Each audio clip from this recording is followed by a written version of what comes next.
Herkese merhabalar. Kanalıma hoş geldiniz. Bugün sizinle birlikte çok şık bir file model kol çantası çalışacağız arkadaşlar. Dilerseniz bunu normal bir kol çantası olarak, dilerseniz de plaj çantası olarak kullanabilirsiniz. Yine bu modeli arkadaşlar çok ünlü markalarda benzerlerini görebilirsiniz. Şimdi çantamızın hemen malzeme listesine geçmek istiyorum. Malzeme olarak bu şekilde metalik rafya iplik kullandım. Bu iplikleri şu şekilde bobinler halinde satın alabilirsiniz. 250 gram yumak halinde bu iplikler. Bakın benim şu kadar arta kalan bir ipliğim oldu. Muhtemelen bununla da böyle ufak bir telefon çantası veya bir cüzdan olarak örebilirim kalan kısmını. Tığ olarak arkadaşlar şöyle göstereyim. 3 milim yün tığı kullandım. Sizler dilerseniz 2,5 milimle de rahatlıkla örebilirsiniz. İpimin şöyle kalınlığını göstereyim. İnce sayılacak bir iplik diyebiliriz. Bu yüzden rahatlıkla 3 milim ve 2,5 milim tığla örebilirsiniz. Ben bu çantamızda arkadaşlar 3 milim dediğim gibi yün tığı kullandım. Çantamızı örerken taban kısmından başlıyoruz. Taban kısmını ördükten sonra duvar kısmını yapıyoruz. Daha sonra arkadaşlar çantamızın sap kısımlarını yaparak bitiriyoruz. Bu tarz bir metalik rafya iplik kullanmak zorunda değilsiniz. Makrom ipliklerle de çok güzel örülebilir. Hatta ören arkadaşlarımız da var, gördüm. Pamuklu makramelerle de hem çok daha da sağlam olacaktır. Kağıt iplikle de çalışabilirsiniz. Çantamın öncelikle taban ölçüsünü vermek istiyorum. Taban kısmından, yani duvarını çıkmadan olan kısımdan ölçü vereceğim arkadaşlar. Ortalama olarak 22 santim. Ama şöyle trabzanlarla birlikte de ölçü isterseniz yaklaşık olarak 30 santim. Çantamızın taban kısmında üst kısma kadar duvar ölçüsünü, bakın şu kısma kadar ölçüsünü vermek istiyorum. Buraya kadar ölçüsü yaklaşık olarak 35 santim diyebilirim. Çantamın eni şu noktadan 45 santim arkadaşlar. Çantamın sap kısmındaki ölçüsü de ortalama olarak 22 santim. Zaten çantamızı örerek her bir aşamasında tekrardan size ölçüleri paylaşıyorum arkadaşlar. Bu konuda hiçbir endişeniz olmasın. Şöyle iç hacmini de göstermiş olayım. Bakın duruşu da kalıp gibi duruyor arkadaşlar. Metalik rafya iplikle ördüğümüz zaman gerçekten böyle çok hoş bir görüntüsü oluyor. İstediğiniz renklerde çalışabilirsiniz. Bu çanta modelinde arkadaşlar metalik rafya iplikle gümüş renk ve bronz renklerde çok şık duruyor. Evet, çantamızın detaylı anlatımına geçmeden önce sizden de ufak bir ricam olacak arkadaşlar. Hala daha kanalıma abone değilseniz abone ol butonundan ücretsiz abone olmayı unutmayın. Beğeni ve yorumlarınızla da desteklerseniz çok sevinirim. Dilerseniz buyurun şimdi çanta yapımına geçelim. Çantamızın yapımına öncelikle taban kısmından yapmaya başlayacağız. Bakın burada sık iğnelerde oluşan tabanı yapacağız. Bunun için size daha kolay anlatabilmek ve gösterebilmek adına arkadaşlar bu şekilde simli makroma iplikle çalışacağım. Bakın şöyle göstereyim. Hatta bu tarz ipliklerle de çok rahatlıkla bu çantanın hepsini örebilirsiniz. Ben şimdi sadece taban kısmını yapımında bu iplikle size tarifini anlatacağım. Daha sonraki kısımda metalik tabanım zaten hazır arkadaşlar. Daha önce örmüştüm. Taban kısmının tarifini anlattıktan sonra metalik kısmına devam edeceğiz. Bu ipliğim için de 3 milim yün tığımı kullanacağım arkadaşlar. Hemen öncelikle bir kilit işlemi yaparak tabana başlıyorum. Başta yaptığım kilit işlemini zincirden saymıyorum arkadaşlar. Bu noktada 30 adet zincir çekeceğim. Evet, 30 adet zincirimi tamamladım. Şimdi arkadaşlar ilk zincirimi atlıyorum. İkinci zincirimden itibaren örmeye başlayacağım.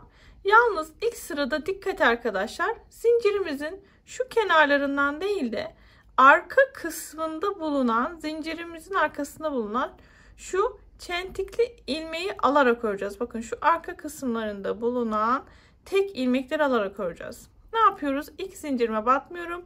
Arkasını hafiften çeviriyorum arkadaşlar. Bakın ikinci zincirimin arkasında kalan tek ilmeği şöyle gagasıyla kaldırıp buraya batıyorum. ve bir tane sık iğne yapıyorum. Şimdi başta ve sonda 3'er tane sık iğnemiz olacak tabanımızda. Bir tane sık iğne yaptım. Hemen arkadaşlar aynı ilmeği tekrar batıyorum ve sık iğne sayımı 3'e çıkartıyorum. 2, tekrar batıyorum ve 3. Devam ediyorum.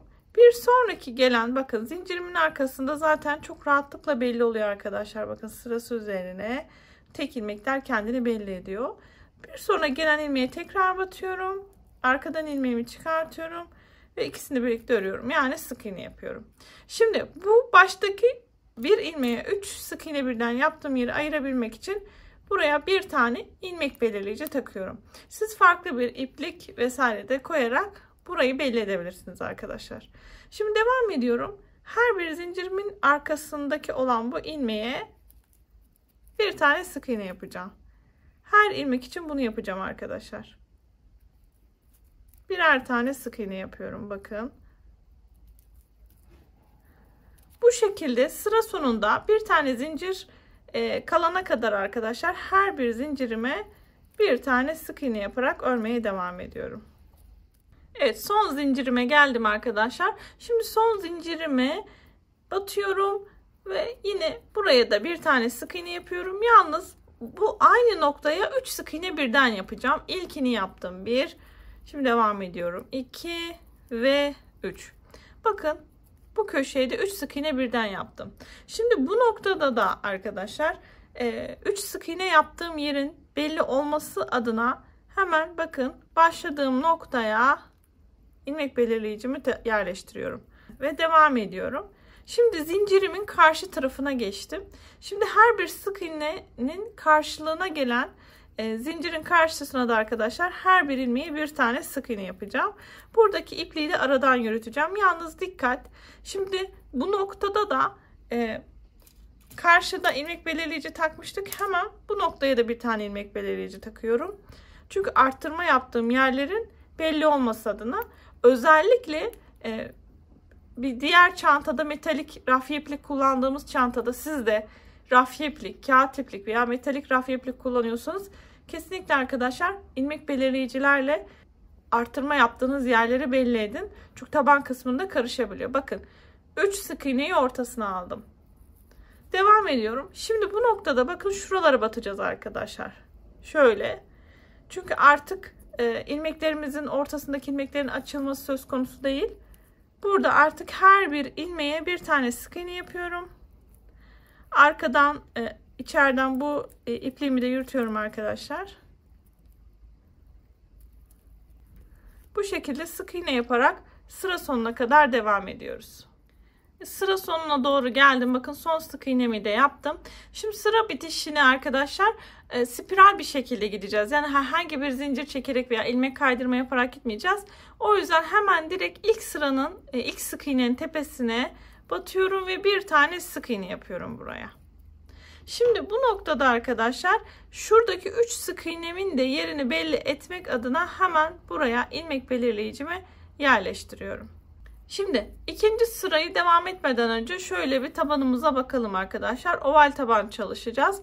Bu noktada bakın her iki ilmek belirleyicimin arasında 27 sık iğne olacak. Yine burada da 27 sık iğne olacak. Kenarlarda da 3'er sık iğne. Arttırma yapacağımız yerler hep köşelere denk gelecek. Sağda ve solda arttırma yapacağız. Bu orta kısımda da arkadaşlar her zaman 27 olan sık iğne sayımı tabanım büyüdükçe her sırada koruyacağım arkadaşlar. Şimdi devam ediyorum. Bu arada bu sırada toplam sık iğne sayısını da vereyim size. Birinci sırada toplam sık iğne sayımız arkadaşlar 60 sık iğne. Devam ediyorum. Şimdi ikinci sırada bakın arttırma yapacağım. İlmek belirleyicilerimin olduğu kısımlar arttırma yapacağım kısımlar. Burada her ilmeği çift batacağım. Bakın ilk sık iğnemi yaptım. Aynı noktaya bir tane daha batıyorum. Çünkü çift olacak. Bu şekilde her bir sık iğnenin tepesine çift batıyorum arkadaşlar. 3 defa arttırma yapmış oluyorum. Bakın 6'ya tamamladım. Yani 3 defa arttırma yaptım. Şimdi buradan ilmek belirleyicimi çıkartıyorum. Bir sonraki sık iğnenin tepesine batıp hemen sık iğne yapıyorum tekrar ve tekrar dikkat edin arkadaşlar. Arttırmaların bittiği noktada tekrardan ilmek belirleyicimi takıyorum. Şimdi mavi ilmek belirleyicimin olduğu yere kadar, diğer bir uca kadar her bir ilmeğe bir tane sık iğne yaparak örmeye devam ediyorum. Diğer kısma geldim. Bakın mavi ilmek belirleyicimi buradan çıkartıyorum ve hemen ilk arttırmamı yapıyorum. Yani çift batıyorum. Bakın 2 adet sık iğne yapıyorum. Hemen karışmaması adına bakın ilmek belirleyicimi tekrardan arttırma yaptığım yerin başlangıç yerine takıyorum. Dikkat. Ve diğer ilmeği de batıyorum. Diğer ilmeği de çift batıyorum. Burada arttırma kısmında 3 sık iğne tepesi var. Bu 3 sık iğne tepesine de arkadaşlar arttırma yapıyorum. Ve diğer mavi ilmek belirleyicimi çıkartıyorum. Tekrar bir tane sık iğne yapıyorum bir sonraki ilmeğe ve buradaki arttırmaları ayırabilmek için tekrar ilmek belirleyicimi yerleştiriyorum. Şimdi ikinci sıranın sonuna doğru yaklaşacağım. Bu sırada da her bir ilmeğe bir sık iğne yapacağım. Kırmızı ilmek belirleyicimin oraya kadar devam ediyorum arkadaşlar. Tabanda ikinci sıramı da bitirdim. Bakın arkadaşlar, buralarda aralarda 27 adet sık iğne var. İki ilmek belirleyicimin arasında hep 27 sık iğne var. İkinci sıramda da sıra sonunda toplamda 66 sık iğneye ulaştım. Kırmızı ilmek belirleyicimi çıkartıyorum ve bakın ilk sık iğnemi yapıyorum. Arttırma yapacağım yere geldim. Hemen ilmek belirleyicimi tekrardan takıyorum ki arttırma olacak yerleri ayırsın arkadaşlar. Şimdi 3. sıramda ilk arttırmalarımı yapacağım. Bir sık iğne ördüm. Daha sonra arkadaşlar bir tane arttırma yapıyorum. Bir sık iğne örüyorum. Bir tane arttırma yapıyorum. Bir sık iğne örüyorum ve bir tane arttırma yapıyorum. Bir tek bir çift yaptım ve burada da köşede 3 tane arttırma yapmış oldum. İlmek belirleyicimi çıkartıyorum. Tekrar hemen bir tane sık iğnemi yapıyorum. Tekrar arkadaşlar arttırmalarımı ayırabilmem adına ilmek belirleyicini yerleştiriyorum. Şimdi mavi ilmek belirleyicinin oraya gelene kadar arkadaşlar her bir ilmeğe bir tane sık iğne yaparak örmeye devam ediyorum. Evet, mavi ilmek belirleyicim geldim. Hemen onu çıkartıyorum ve ilk sık iğnemi yapıyorum. Tekrar yerleştiriyorum yerine. Ve bu köşede de bir sık iğne örüyorum. Bir tane arttırma yapıyorum. Bir tek, yani bir çift arkadaşlar. Çift veya arttırma dediğimiz olay aynı ilmeği 2 defa sık iğne yapmak. Bakın bir tek, bir çift. Ve böylelikle bu köşede de arttırmamı yapmış oldum. 3 defa arttırma yaptık. İlmek belirleyicimi çıkartıyorum. Tekrar bir tane sık iğne yapıyorum. Hemen yerine yerleştiriyorum arkadaşlar. Kırmızı ilmek belirleyicimin olan yere kadar her bir ilmeğe bir sık iğne yapıyorum. Ve böylece arkadaşlar 3. sıramın da sonuna geliyorum. Evet, 3. sıramı da bitirdim. Sıra sonunda arkadaşlar toplamda 72 adet sık iğneye ulaştım. Şimdi 4. sırama başlıyorum. Kırmızı ilmek belirleyicimi hemen çıkardım. İlk sık iğnemi yaptım ve tekrardan hemen başlangıç noktasına, arttırmalarımın başlangıç noktasına yerleştirdim. Şimdi arkadaşlar 4. sırada 2 tek bir çift örmemiz lazım. Ama arttırmalar böyle yamultmasın, taban kısmımız eğik durmaması adına çiftleri başlarken arttırmaları başlangıçtan yapıyoruz. Yani 2 tek bir çift, 2 sık iğne bir çift değil de önce arkadaşlar çift sayısını yapıyorum. O yüzden bakın ilk sık iğnemi yaptım. Tekrardan buraya batıyorum ve ilk arttırmamı çift sayı olduğu için ilk arttırmamı başlangıçta yapıyorum. Daha sonra 2 tek yapıyorum arkadaşlar. Bakın önce arttırmayı yaptım, sonra tekleri yaptım. Yine devam ediyorum. Şimdi bir çift, 2 tek yaptım. Buraya yine bir çift yapıyorum. Sonra 2 tek. Bir çift. Sonra 2 tane tek yapıyorum arkadaşlar. Hemen ilmek belirleyicimi çıkartıyorum ve bir tane sık iğne yapıyorum ve tekrardan takıyorum yerine. Şimdi mavi ilmek belirleyicinin oraya gelene kadar her bir ilmeğe bir tane sık iğne yapıyorum. Evet, mavi ilmek belirleyicimin yerine geldim. Hemen çıkartıyorum. Ve ilk sık iğnemi yapıyorum. Tekrar yerine takıyorum. Çift yani arttırmayla başlayacağım arkadaşlar. Yine bu köşede de. İlk sık iğnemi yaptım. İkincisini de yapıyorum. Bakın. Çift yaptım. Şimdi 2 tek yapacağım ayrı ayrı. Sık iğne yapacağım. 1 ve 2. Şimdi tekrardan bir çift. Şimdi 2 tek. Şimdi arkadaşlar tekrar bir çift. Şimdi 2 tek. Bakın bu köşedeki arttırmalarımı da tamamladım. Hemen ilmek belirleyicimi çıkartıyorum. Bir tane sık iğnemi yapıp tekrar yerine takıyorum. Dördüncü sıramda son sık iğnelerim. Bakın kırmızı ilmek belirleyicimin oraya kadar her bir ilmeğe bir tane sık iğne yapıyorum. Dördüncü sıramı da tamamladım. Sıra sonunda toplamda arkadaşlar 78 sık iğneye ulaştım. Şimdi 5. sıramdan devam ediyorum. Hemen ilk sıramı başlatmak için belirleyicimi çıkardım. Bir tane sık iğne yapıyorum. Tekrar yerine takıyorum. Bu köşede şimdi arkadaşlar 3 sık iğne öreceğim, bir arttıracağım. Bir sık iğnemi yaptım, devam ediyorum. 2 3 ayrı ayrı 3 sık iğne yaptım. Şimdi arttırma yapıyorum. Yani aynı ilmeğe çift batıyorum. Şimdi bu işlemlerimi tekrarlayacağım. 1 2 ve 3 sık iğne tek. Şimdi çift yapıyorum. Yani aynı ilmeğe çift batıyorum. Devam. 1 2 3 tek. Bir sonraki ilmeğe çift. Böylelikle bakın bu noktada da 3 kez arttırma yapmış oldum. Hemen ilmek belirleyicimi çıkartıyorum. Bir tane sık iğne yapıyorum. Tekrar yerine takıyorum. Mavi ilmek belirleyicimin o kısma gelene kadar, bakın bu noktaya gelene kadar her bir ilmeğe bir sık iğne. Bakın bu sıralarda hep aynı arkadaşlar. 27 adet sık iğne var. Evet, mavi ilmek belirleyicimin olduğu kısma geldim. Hemen çıkardım. Bir tane sık iğnemi yapıyorum. Tekrar ilmek belirleyicimi yerleştiriyorum. Ne yapıyorum arkadaşlar? Yine bu noktada 3 sık iğne yapacağım ayrı ayrı. Bakın 1 2 3 tek yaptım. Şimdi arttırma yapacağım. Yani aynı deliğe çift batacağım. Devam ediyorum. 3 tek, 1 2 3. Şimdi arttırma yapıyorum. Yani aynı deliğe çift batıyorum. Devam. 1 2 ve 3 tek yaptım. Şimdi arttırma yapıyorum. Yani aynı deliğe çift batıyorum. Bakın bu kısmında da arttırmalarımı tamamladım. Hemen ilmek belirleyicimi çıkartıyorum. Bir tane sık iğne yapıp yerine takıyorum. Şimdi kırmızı ilmek belirleyicimin oraya gelene kadar her bir ilmeğe bir tane sık iğne yapmaya devam.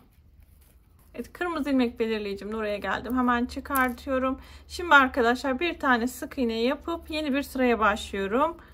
Şöyle takalım tekrardan. Kaçıncı sıradayız bakalım. 1 2 3 4 5 6. sıraya başlıyoruz arkadaşlar. Şimdi 5. sıramızda da sıra sonunda 84 adet sık iğneye ulaştık. Şimdi 6. sıramıza başlıyoruz. Bakın 6. sıramız 6 çift sayı. O zaman arttırma yaparak başlayacağız. Bakın ilk ilmeğime arttırma yapıyorum. Yani aynı ilmeğe çift batıyorum. Daha sonra ne yapacağım arkadaşlar? 1 2 3 ve 4 tane tek örüyorum. Yani bir çift 4 tek öreceğiz. Devam. Şimdi yine bir çift yapıyorum. Aynı ilmeği arttırma. Şimdi arkadaşlar 4 tek ayrı ayrı birer tane sık iğne. 2 3 ve 4. Şimdi çift yapacağım. Arttırma yapıyorum. Sonra ayrı ayrı 4 tane tek. 1 2 3 ve 4. Hemen ilmek belirleyicimi çıkartıyorum. Bir sık iğne yapıyorum ve tekrar yerine takıyorum. Diğer uç kısımdaki arttırma yerine gelene kadar arkadaşlar her bir ilmeğe bir tane sık iğne yapıyorum. Evet, düz sık iğnelerimi tamamladım. Hemen mavi ilmek belirleyicimi çıkartıp bir tane sık iğne yapıp tekrar yerine yerleştiriyorum. Bakın bu noktada da arttırmalarım başlarken arttırma yaparak başlayacaktım. Bir tane sık iğne yaptığım noktayı tekrar batıyorum. Bir sık iğne daha yapıyorum.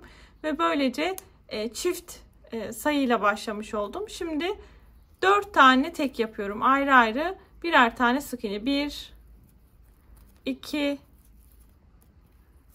3 ve 4. Şimdi arkadaşlar arttırma yapacağım. Aynı ilmeğe çift batıyorum. Şimdi 4 tek. 1, 2, 3 ve 4. Şimdi son arttırmam. Bakın. Bir çift ve 4 tek. 1, 2, 3 ve 4. Hemen ilmek belirleyicimi çıkartıyorum. Bir sık iğne yapıyorum. Tekrar yerine yerleştiriyorum. Evet, 6. sıramda son düz kısmını yapacağım arkadaşlar. Kırmızı ilmek belirleyicimin oraya gelene kadar her bir ilmeğe bir tane sık iğne yapıyorum. Ve böylece 6. sıramı da bitirmiş oluyorum. 6. sıramın sıra sonunda da arkadaşlar 90 sık iğneye ulaşacağım. 7. sıramızdan devam ediyoruz arkadaşlar. Hemen bir tane sık iğne yapıyorum. Ve ilmek belirleyicimi tekrar yerleştiriyorum. Şimdi bu sırada 5 tek bir çift yapacağız. İlk sık iğnemi yaptım. 1, 2, 3, 4 ve 5. Ayrı ayrı 5 sık iğne yaptım. Şimdi arttırmamı yapıyorum. Yani aynı ilmeğe çift batıyorum. Bu işlemimi 2 defa daha tekrarlayacağım. 1, 2, 3, 4 ve 5. 5 tek yaptım. Şimdi arttırmamı yapıyorum. Aynı ilmeğe çift battım ve son arkadaşlar 1, 2, 3, 4 ve 5. Şimdi arttırma yapıyorum. Yani aynı ilmeğe çift batıyorum. Hemen ilmek belirleyicimi çıkartıyorum. Arttırmalarım bu köşede bitti. Bir tane sık iğne yapıyorum. Tekrar yerine takıyorum. Mavi ilmek belirleyicimin oraya gelene kadar her bir ilmeğe bir tane sık iğne örerek devam ediyorum. Mavi ilmek belirleyicimi de çıkartıyorum. Hemen bir tane sık iğne yapıp tekrar yerine yerleştiriyorum. Ve yine bu köşede de arttırmalarımı yapacağım arkadaşlar. 5 tek yapıyorum. Yani ayrı ayrı 5 tane sık iğne yapıyorum. 1, 2, 3, 4 ve 5. Şimdi arttırma yapıyorum. Yani aynı ilmeğe çift batıyorum. Devam ediyorum. 5 tek yapacağım. 1, 2, 3, 4 ve 5. Şimdi arttırmamı yapıyorum. Yani aynı ilmeğe çift battım ve son arkadaşlar 5 tek bir çift. 1, 2, 3, 4 ve 5. Şimdi arttırmamı yapıyorum. Ve böylelikle bu sırada da arttırmalarımı tamamladım. Hemen ilmek belirleyicimi çıkartıyorum. Bir tane sık iğne yapıyorum buraya ve tekrar yerleştiriyorum. 7. sıramda bakın son düz sık iğnelerimdeyim. Buralara da birer tane sık iğne yaparak 7. sıramı da tamamlıyorum. Evet arkadaşlar, 7. sıramı da tamamladım. 7. sıramda da sıra sonunda toplamda 96 adet sık iğneye ulaştım. Şimdi 8. sıramdan devam ediyorum. İlmek belirleyicimi hemen çıkardım. Bir tane sık iğne örüp tekrardan takıyorum. Şimdi 8. sıram bakın çift sayı ile başlıyor. O yüzden arttırma yaparak başlıyorum. Yani aynı deliğe 2 tane sık iğne yaparak başladım. Bu noktada 6 tane tek yapacağım şimdi. 1, 2, 3, 4, 5 ve 6. Bakın bir çift 6 tek. Bu işlemi şimdi 2 defa daha tekrarlayacağım. Şimdi bir tane çift yapacağım. Ve 6 tane tek yapacağım. 2, 3, 4, 5 ve 6. Evet, son arttırmam arkadaşlar. Çift yapıyorum. Aynı ilmeği 2 tane sık iğne ve şimdi 6 tane tek. 1, 2, 3, 4, 5 ve 6. Bakın, ilmek belirleyicimi çıkartıyorum. Hemen bir sık iğne ve tekrar yerleştiriyorum. Ve diğer ilmek belirleyicimi buraya gelene kadar her bir ilmeğe bir tane sık iğne yaparak düz örmeye devam ediyorum. Evet, mavi ilmek belirleyicimin oraya geldim. Hemen çıkartıyorum. Bir sık iğne yapıyorum ve tekrar yerleştiriyorum. Şimdi bu noktada da arttırmalarıma çift, yani arttırma yaparak başlıyorum. İlk ilmeğe çift battım arkadaşlar. Devam ediyorum. Şimdi 6 tek yapacağım. 1, 2, 3, 4, 5 ve 6. 6 tek yaptım. Şimdi arttırma yapıyorum. Aynı ilmeğe çift battım. Tekrar 6 tek. 1, 2, 3, 4, 5 ve 6. Şimdi son arttırmam. Aynı ilmeğe çift batıyorum. Ve 6 tek tekrar. 1, 2, 3, 4, 5 ve 6. İlmek belirleyicimi çıkartıyorum. Bir tane sık iğne yapıyorum ve tekrar yerine takıyorum arkadaşlar. Ve sıramın sonu, bakın, ilk kırmızı ilmek belirleyicimi benim sıramın başı, hatırlayalım.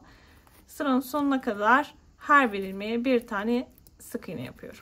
Tabanda 8. sıramı da bitirdim. Sıra sonunda arkadaşlar toplamda 102 adet sık iğne elde ettim. Şimdi tabanda artık son sıradayız. 9. sıradayız. Hemen ilk ilmek belirleyicimi çıkartıyorum ve ilk sık iğnemi yapıyorum.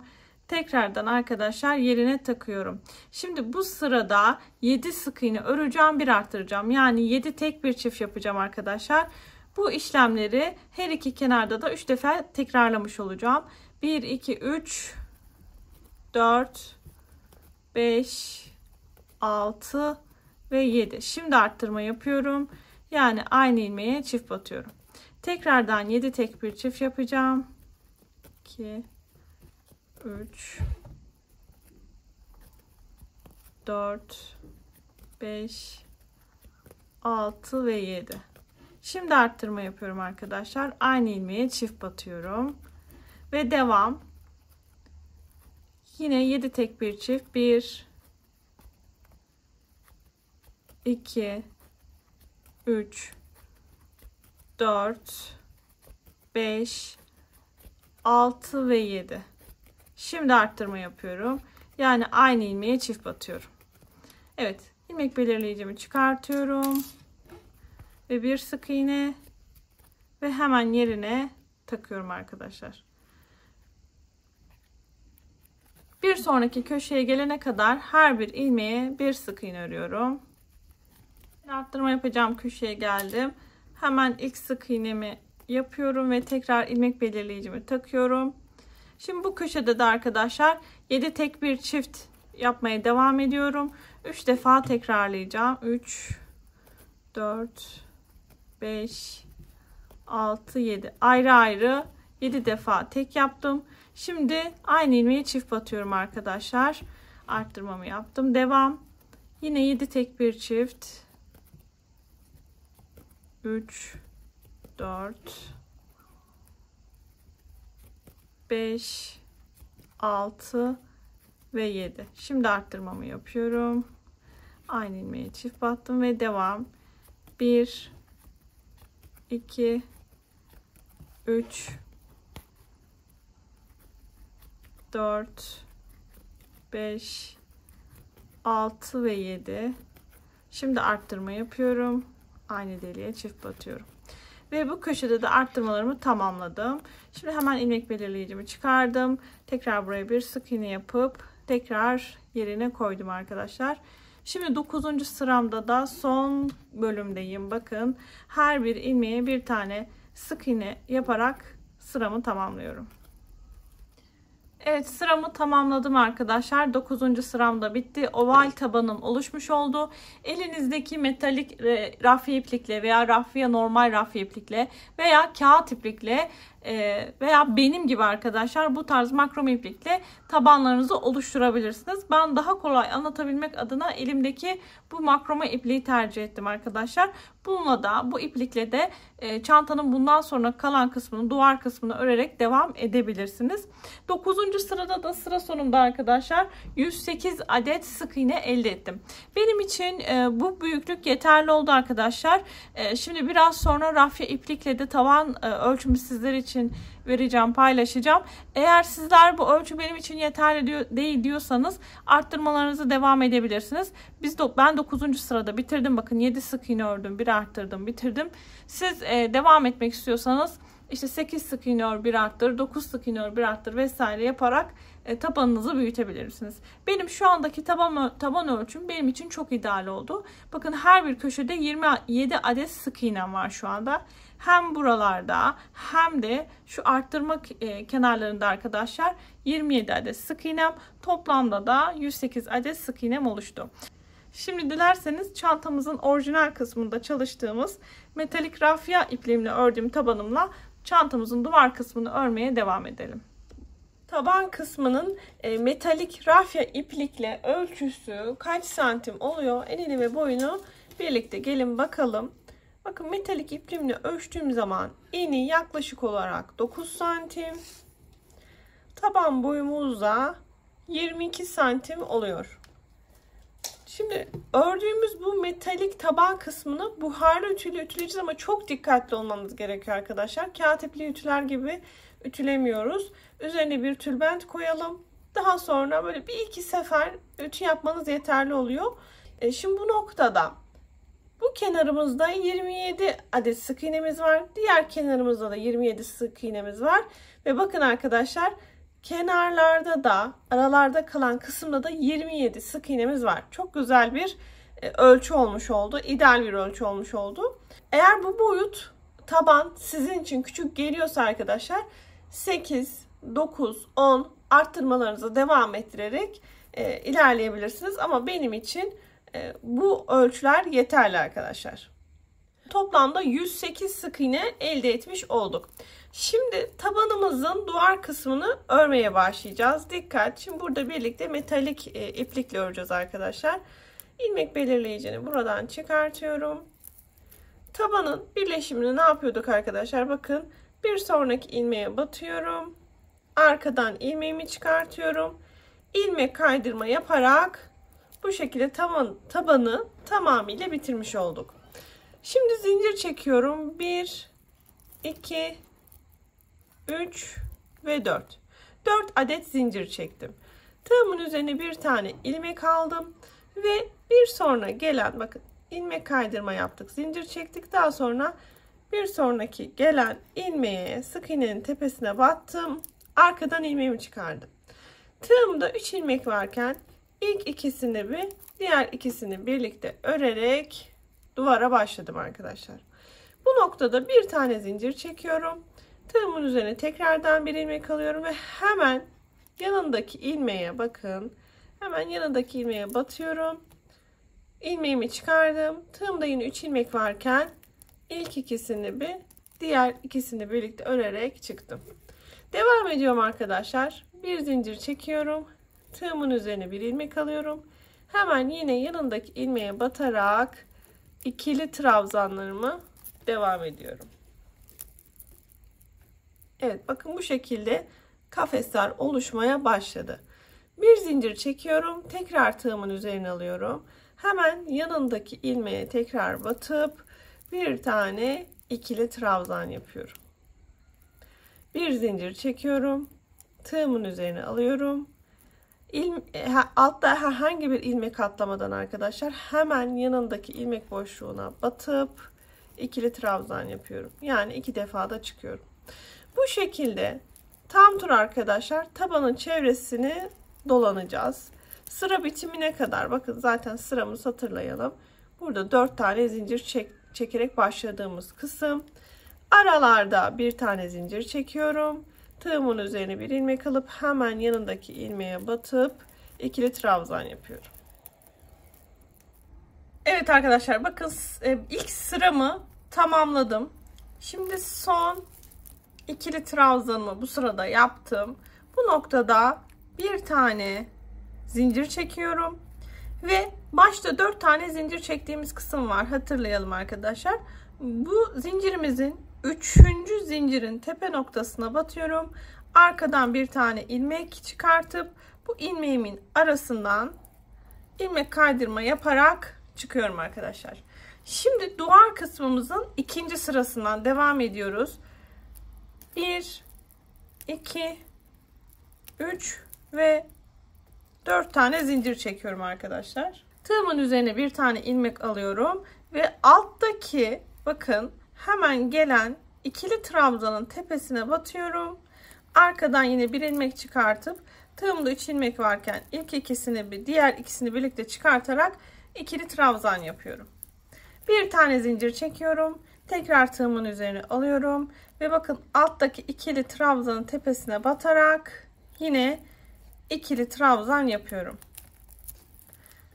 Bu şekilde arkadaşlar hep arada bir tane zincir çekeceğim.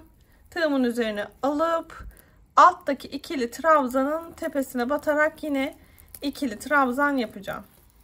Bütün işlemim bu.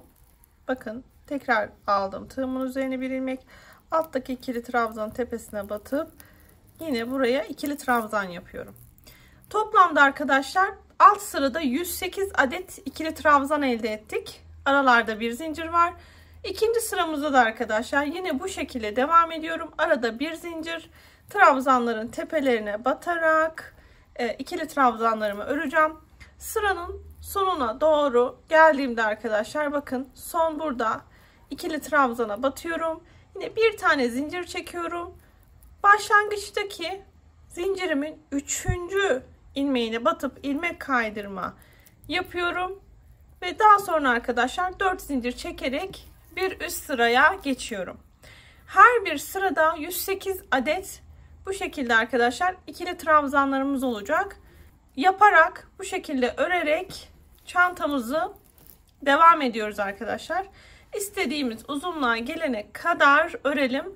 Ben de ne kadar ördüm, ördükten sonra sizlere ölçüsünü vereceğim arkadaşlar.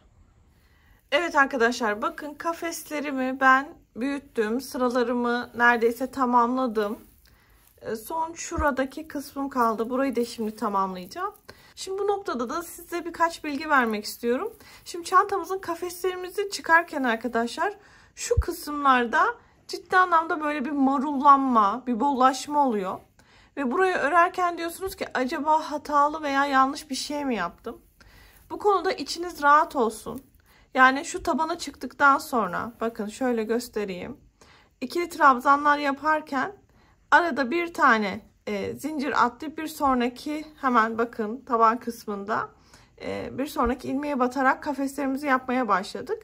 Şimdi bunu yaparken diyoruz ki her noktaya batıyoruz ve marullanma oluyor. Acaba yanlış mı yaptım? Hayır arkadaşlar, yanlış yapmadınız. Bu şekilde devam edin. Ördükçe çantanız toparlanıyor. İnanın ben de örerken acaba hata mı, yanlış mı yapıyorum diye sorgulamadım değil.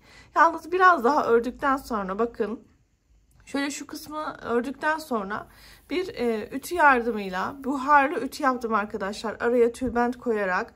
Mutlaka siz de buharlı ütü yapmanız gerekiyor bu çantanız için, ama mutlaka araya bir tülbent koyarak bu buharlı ütüyü yapmalısınız. Bakın ütüyü bir miktar yaptıktan sonra çanta zaten toparlanıyor. Marullanma yaptığı zaman endişelenmeyin arkadaşlar. Örmeye devam edin. Dediğim gibi daha sonra toparlıyor. Bakın ben örgüme yine devam ediyorum. Arada bir zincir üzerine alıyorum ve trabzanın tepesine batarak yine bu şekilde ikili trabzanımı yapıyorum. Şimdi bu sırayı da tamamlıyorum. Bakın araya bir zincir ve ikili trabzanımı yaparak kafeslerime devam ediyorum. Evet arkadaşlar, artık sıramın son bitişini yapacağım. En son ikili trabzanımı da yaptım. Bu noktada bir tane zincir çekiyorum. Bakın hemen burada sayıyorum. başlangıçta yaptığım zincirimin 1, 2, 3. zincirin tepesine batıyorum. Arkadan ilmeğimi çıkartıp diğer ilmeğimin arasından tekrar çıkartarak ilmek kaydırma yapıyorum arkadaşlar. Şimdi bu noktada bir tane zincir çekiyorum. İpimi şöyle sıkılayıp ipliğimi buradan kesiyorum. Bu ipliğimi bir iğne yardımıyla veya bir tığ yardımıyla arkadaşlar içeriden gizleyeceğim. İlk ikili trabzandan başlayarak şu noktaya kadar ölçüsü yaklaşık olarak 30 santim arkadaşlar. Eni de ortalama olarak 45 santim diyebiliriz. Şimdi ben biraz daha şu kısımlarına hem içten şöyle hem de şu kısımlarına şöyle dıştan bir buharlı ütü vereceğim. Tülbent yerleştirerek biraz daha şekil almasını sağlayacağım. Daha sonra arkadaşlar çantamıza devam edelim. Şimdi arkadaşlar çantamızı 4 eşit parçaya böleceğiz. Bu noktada şöyle çantamızın ağız kısmından şöyle tutarak öncelikle şöyle bir katlama işlemi yapıyoruz. Bunu yaptıktan sonra şöyle kenarlardaki köşelerini iyice belli ediyoruz. Katlama işlemini yaparken taban kısmını baz alın arkadaşlar. Taban kısmı tam böyle orta kısımda olmalı. Şöyle mesela bir kayma yaptığını hissediyorsanız hemen şöyle bakın. Evet. Şimdi her iki kenarı belirledikten sonra hemen şöyle bir sabitleyici iğne yardımıyla tahmini olarak kenar belirlediğim yerleri sabitliyorum arkadaşlar. Bakın şimdilik trabzanların üstüne taktım. Şimdi tahmini olarak belirlediğim yer doğru mu yanlış mı bunu öğrenebilmek için geleceğim. Şu noktada kafesleri sayacağım. Mavi ilmek belirleyicimden turuncuya hem ön ve hem arkada kafesleri sayalım. Şu öndeki kısmım 53 adet kafes arkadaşlar. Şöyle boşlukları saydığımda 53 adet kafes boşluğu oldu. Şimdi arkadaki kısımdaki kafeslerimi sayacağım. Şimdi buradaki kafeslerim de arkadaşlar 55 adet çıktı. Bakın burası 53, burası 55. O zaman ne yapacağım arkadaşlar? 53'lük kısımdan kafesleri kaydıracağım. Çünkü her iki tarafta eşit olmalı. 53'tü bakın 54 yaptım. Geldim buraya battım. Şimdi hemen şöyle buraya getirdim. Dolayısıyla hem ön taraf hem de arka taraf toplamda 54 adet kafes olmuş oldu. Yani eşitlendi şimdi arkadaşlar.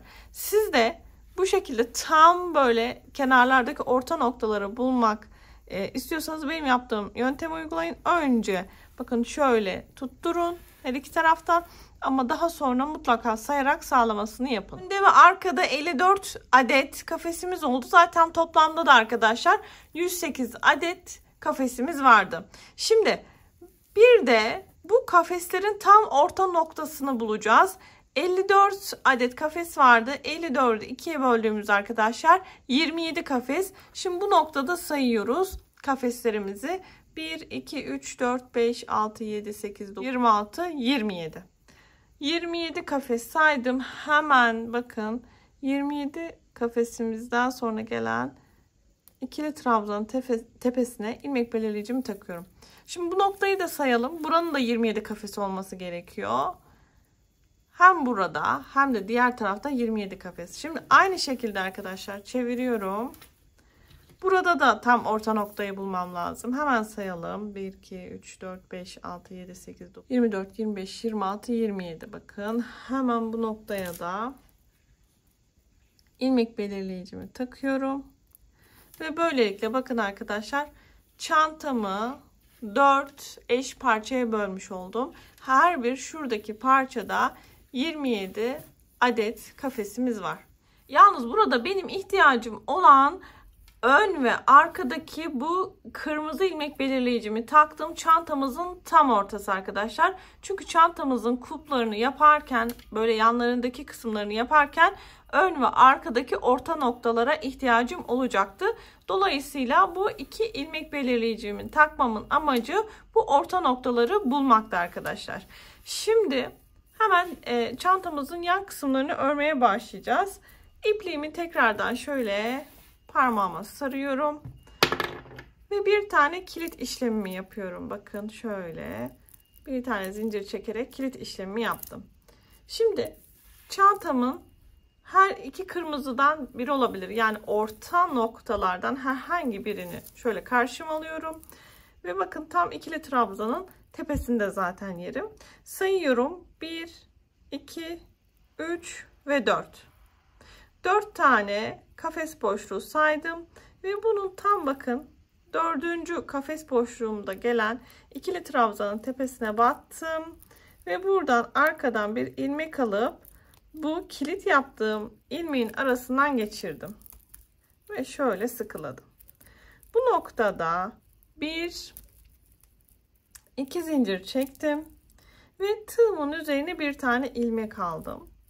Ve diğer gelen ikili trabzanın tepesine batarak yine arkadan çıkarak ikili trabzan yapıyorum. 2 defa da çıkıyorum yani.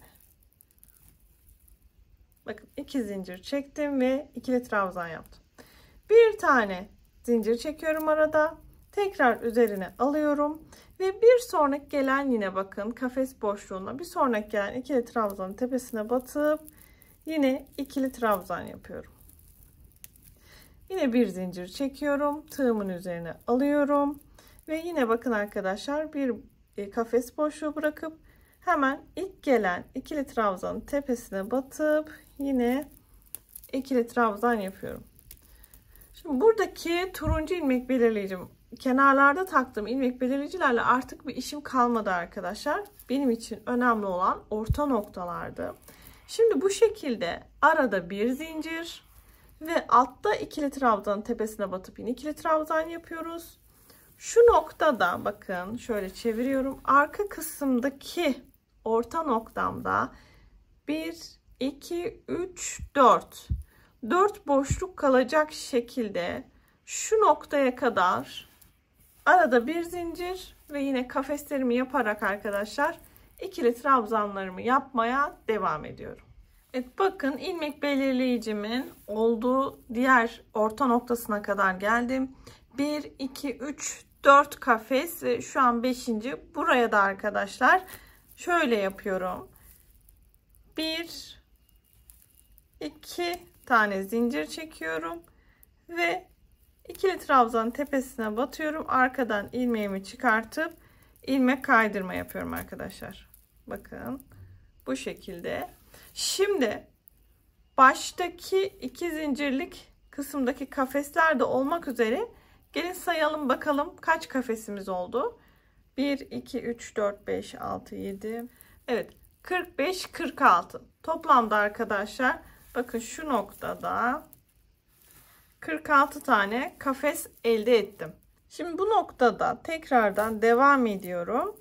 Şöyle örgümü çeviriyorum arkadaşlar. Arka kısımdan örmeye başlayacağım bu sefer. Ve boşluğa batıyorum. Bir tane ilmek kaydırma yapıyorum. Tekrar bakın ikili trabzanın tepesine batıp bir ilmek kaydırma daha yapıyorum.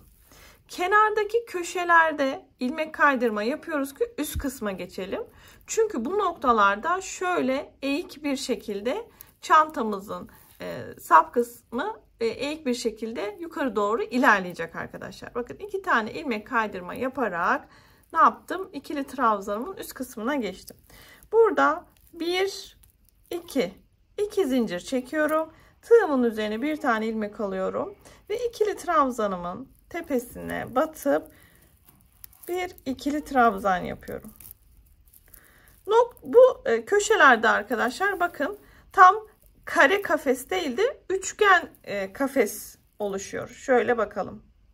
Her iki başta ve sonda da arkadaşlar. Şimdi bir tane zincir çekiyorum. Tığımın üzerine alıyorum ve tekrardan ikili trabzanın tepesine batarak bir tane ikili trabzan yapıyorum ve kare kafesimi oluşturmuş oluyorum. Şimdi tekrar bir zincir, tekrar üzerine alıyorum ve diğer ikili trabzan tepesine batarak yine ikili trabzan yapıyorum. Bu şekilde arkadaşlar şu noktaya gelene kadar bakın arka kısımdan örüyorum. Şöyle örerek üçgen kafesimizin olduğu yere kadar kare kafeslerimizi yaparak devam edelim. Evet, bakın bu sırada da şöyle göstereyim. Üçgen kısmındaki kafesime geldim. Son bitişi nasıl yapıyoruz arkadaşlar? Dikkat. 2 tane zincir çekiyorum. Bakın arkadaşlar, 2 zincir çekiyorum ve ikili trabzanımın tepesine batıp arkadan bir ilmek çıkartıp ilmeğimden geçirerek ilmek kaydırma yapıyorum. Ve bakın şöyle bir görüntü oluşuyor arkadaşlar. Şöyle. Ve dolayısıyla bu sırada da başta ve sonda birer tane de eksiltme yapıyoruz. Ve baştaki üçgen kafesimle birlikte arkadaşlar bu sırada da toplam kafes sayım 44 sayısına iniyor. Şimdi devam ediyorum. Şöyle örgümü çeviriyorum. Dikkat. Bu noktada ilmek kaydırma yapacağım. Kafesimizin bakın tam ortasına batıyorum. Bir ilmek çıkartıp bir tane ilmek kaydırma yapıyorum. Bu sefer ikili trabzanımın tepesine batıyorum. Tekrar ilmeğimi çıkartıp bakın tekrar bir ilmek kaydırma yaparak ikili trabzanımın tepesine ulaştım. Şimdi tekrardan başta hatırlayalım. Bakın üçgen kafeslerim var hep başta ve sonda. Yine bir üçgen kafes yapacağım. 2 tane zincir çekiyorum. Tığımın üzerine alıyorum ve ikili trabzanımın tepesine batıp bir ikili trabzan yapıyorum. Ve ilk üçgen kafesimi başta oluşturmuş oldum. Bir tane zincir çekiyorum arada. Tığımın üzerine alıyorum ve bir sonraki ikili trabzanın tepesine batarak bir ikili trabzan yapıyorum. Arada bir zincir, tığımın üzerine alıyorum ve hemen ikili trabzanımın tepesine batarak ikili trabzanlarımı örmeye başlıyorum. Bu şekilde arkadaşlar yine bakın sondaki üçgen kafesimin oraya gelene kadar arada bir zincir, ikili trabzanlarımı yaparak sıramı bitireyim. Evet arkadaşlar, bakın son üçgen kafesimi yapmak için sıra sonuna geldim. Hatırlayalım, burada bu noktada ne yapıyoruz? 2 tane zincir çekiyoruz ve ikili trabzanın tepesine batıp ilmek kaydırma yaparak üçgen kafesimi de tamamlıyorum. Bakın arkadaşlar, kenardaki kısımlar şu şekilde gözüküyor üçgen kafesi olarak. Devam ediyorum. Şöyle şu noktada bir tane de zincir çekebilirsiniz dönüşlerinizin kolay olması adına. Örgümü çevirdim. Hemen bakın kafesimin ortasına battım ve bir tane ilmek kaydırma yaptım. Ve tekrar ikili trabzanımın tepesine batarak bir ilmek kaydırma da buraya yaptım ve ikili trabzanımın tepesine ulaştım. Şimdi bu sırada da arkadaşlar yine başta ve sonda birer kafes eksilttiğimiz için 42 adet kafesimize ulaşmış olduk. Üçgen kafesleri de sayıyoruz arkadaşlar. 42 adet oldu. Şimdi arka kısımdan örmeye devam edeceğiz. 2 tane zincir çekiyorum. Tığımın üzerine alıyorum ve ikili trabzanımın tepesine batıp tekrardan ikili trabzan yaparak başlangıçtaki üçgen kafesimi oluşturuyorum. Arada bir zincir, tığımın üzerine alıyorum. Bir sonraki ikili trabzanın tepesine batıp yine ikili trabzan yapıyorum. Bu şekilde arkadaşlar arada bir zincir çekip kare kafeslerimi tamamlıyorum. Bakın üçgen kafesimin oraya gelene kadar işlemlerimi devam edeceğim. Evet, bakın arkadaşlar son üçgen kafesimi yapacağım bölüme geldim. Bu sırada da 4. sıradayım. Kenarları yaptığım sıranın 4. sırasındayım. 2 tane zincir çekiyorum ve tam bakın ikili trabzanımın tepesine batıyorum. Arkadan ilmek alıp ilmek kaydırma yaparak bu sıramı da tamamlıyorum. Bu sırada da üçgen kafeslerim de dahil olmak üzere arkadaşlar toplamda kafes sayım 40 kafes sayıma ulaşıyorum. Şimdi şöyle bir tane zincir çekelim rahat dönebilmemiz için. Örgümüzü çeviriyoruz arkadaşlar ve devam ediyoruz. Hemen kafesin şöyle baştaki kafesimin ortasından batıyorum ve ilmek kaydırma yapıyorum. Bir tane de ikili trabzanımın tepesine batıp bir ilmek kaydırma da buradan yapıyorum. Ve 5. sırama başlıyorum. 2 tane zincir çekiyorum. Üzerine alıyorum. Ve ikili trabzanımın tepesine batarak yine ikili trabzan yapıyorum. Arada bir zincir. Tekrar tığımın üzerine alıyorum ve bir sonraki gelen ikili trabzanımın tepesine batarak kare kafeslerimi oluşturmaya başlıyorum. Bu şekilde arkadaşlar diğer noktadaki üçgen kafesime gelene kadar devam ediyoruz. Evet, bakın arkadaşlar, köşe noktasına geldim. 1 ve 2 zincir çekiyorum yine ve bakın bu noktaya ikili trabzan tepesine batıyorum ve ilmek kaydırma yaparak üçgen kafesimi de bu noktada tamamlıyorum. Ve bu sırada da arkadaşlar üçgen kafeslerimizle birlikte toplamda 38 adet kafes elde ettik. Geçişimizin kolay olması adına şöyle bir tane zincir çekiyorum ve örgümü çeviriyorum ve ilmek kaydırma yaparak şöyle bir tane ilmek kaydırma yaptım. Sonra ikili trabzan tepesine batıyorum. Bir ilmek kaydırma yaptım ve sıramın başlangıcına geldim. Şimdi bu noktada yine örgümüzü 2 eş parçaya böleceğiz arkadaşlar. Toplamda 38 adet kafesimiz vardı. 19 bir tarafta, 19 bir tarafta kafesimiz kalacak. Şöyle üçgen kafeslerde olmak üzere sayıyoruz. 1, 2, 3, 4, 5, 6, 7, 8, 9, 10, 11, 12, 13, 14, 15, 16, 17, 18, 19.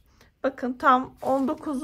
kafesin tam ortasındaki ikili trabzan tepesine ilmek kaydırmayla ayırıyorum. Ve dolayısıyla burada da 19 kafes, şu noktada da 19 kafes oldu. Şimdi çantamızın bu noktasında bakın sap kısmını daha da daraltarak şekillendireceğiz.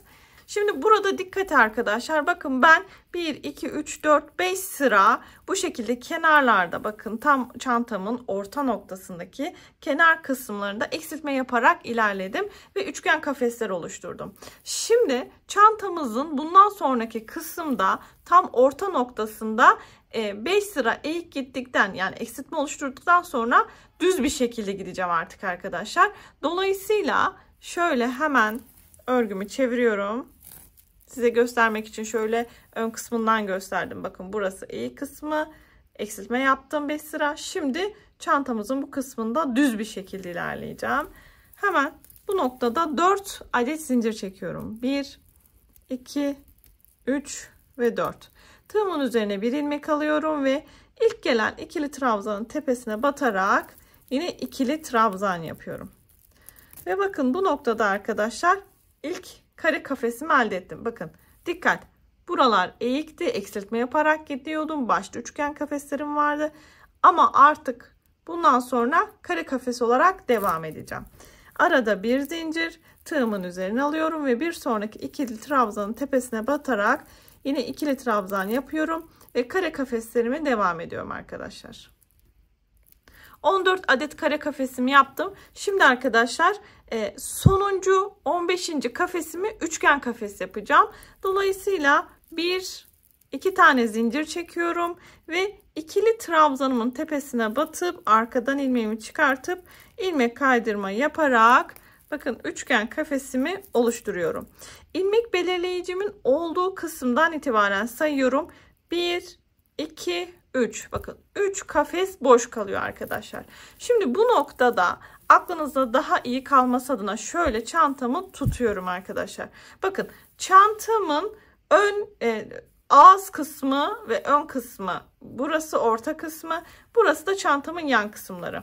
Çantamın bu noktadan sonraki kısımları dik bir şekilde gidecek. Yanda kalan kısımları ise yine aynı, bakın şu noktada yaptığım gibi üçgen formunda devam edecek. Yatay bir şekilde devam edecek. Buna dikkat edelim. Şimdi burada 15 kafese ulaştık. Burada tek sayı olması çok önemli. Çünkü en son arkadaşlar bitişi tek bir kafes olarak bitireceğiz. O yüzden mutlaka burada başlarken sap kısmımızda tek sayı olmasına dikkat edelim. Şimdi devam ediyorum. Hemen bir tane zincir çekiyorum. Rahat dönebilmem adına örgümü çeviriyorum ve hemen boşluğa batıp bir tane ilmek kaydırma yapıyorum. Trabzanımın tepesine batıyorum ve bir ilmek kaydırma da burada yaparak bakın köşe trabzanın tepesine ulaştım. Dikkat. Şimdi bu üçgen kafeslerimin olduğu yerde ikişer kafes eksilterek devam edeceğim. Dolayısıyla bakın iki tane ilmek kaydırma yapıp ilk trabzanımın tepesine geldim. Şimdi devam ediyorum. Boşluğa batıyorum. Bir ilmek kaydırma daha yaptım ve tekrar bakın ikinci trabzanımın tepesine batarak yine bir tane ilmek kaydırma daha yaptım. Dolayısıyla iki kafes bu noktada eksiltmiş oldum. 1 ve 2. Şimdi devam ediyorum arkadaşlar. Zincir çekeceğim. 2 tane zincir çektim. Dikkat. Üzerine aldım ve bir sonraki gelen ikili trabzanın tepesine batarak yine ikili trabzan yaptım ve bu noktada üçgen kafesimi elde ettim. Şöyle göstereyim arkadaşlar. Bakın şurada da 2 tane kafes eksiltme yapmış oldum. Şimdi bir tane zincir çekiyorum. Tığımın üzerine alıyorum ve bir sonraki gelen ikili trabzan tepesine batarak ikili trabzan yapıyorum.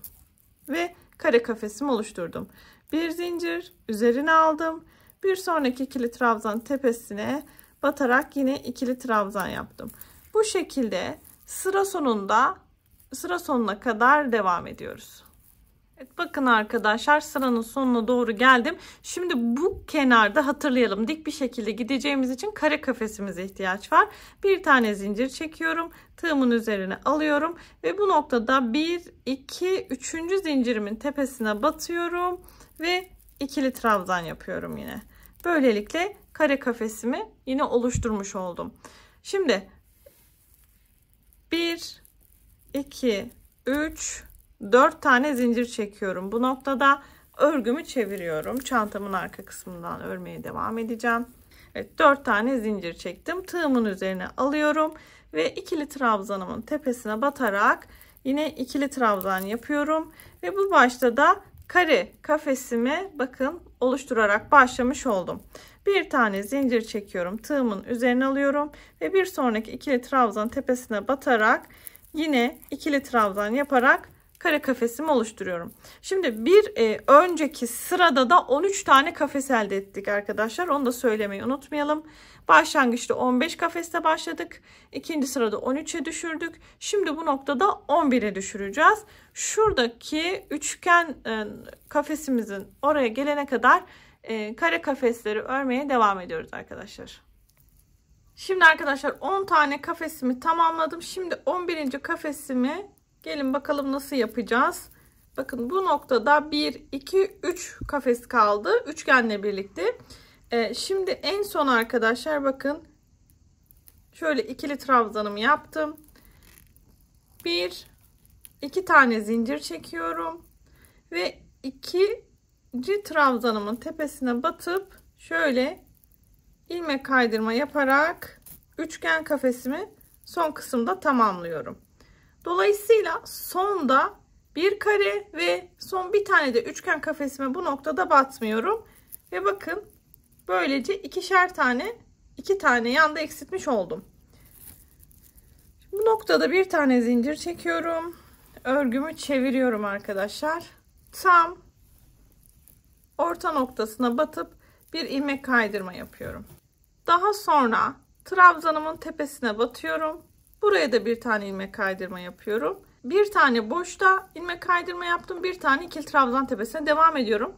Bakın bu kafesimin de boşluğuna batıyorum. Bir ilmek kaydırma yapıyorum. Ve tekrar ikili trabzanın tepesine batıyorum. Bir ilmek kaydırma da buraya yapıyorum.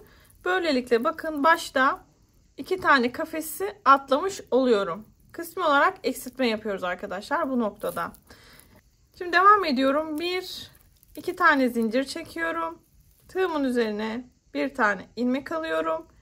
Ve ikili trabzanımın tepesine batarak ikili trabzan yapıyorum. İlk üçgen kafesimi burada oluşturmuş oldum.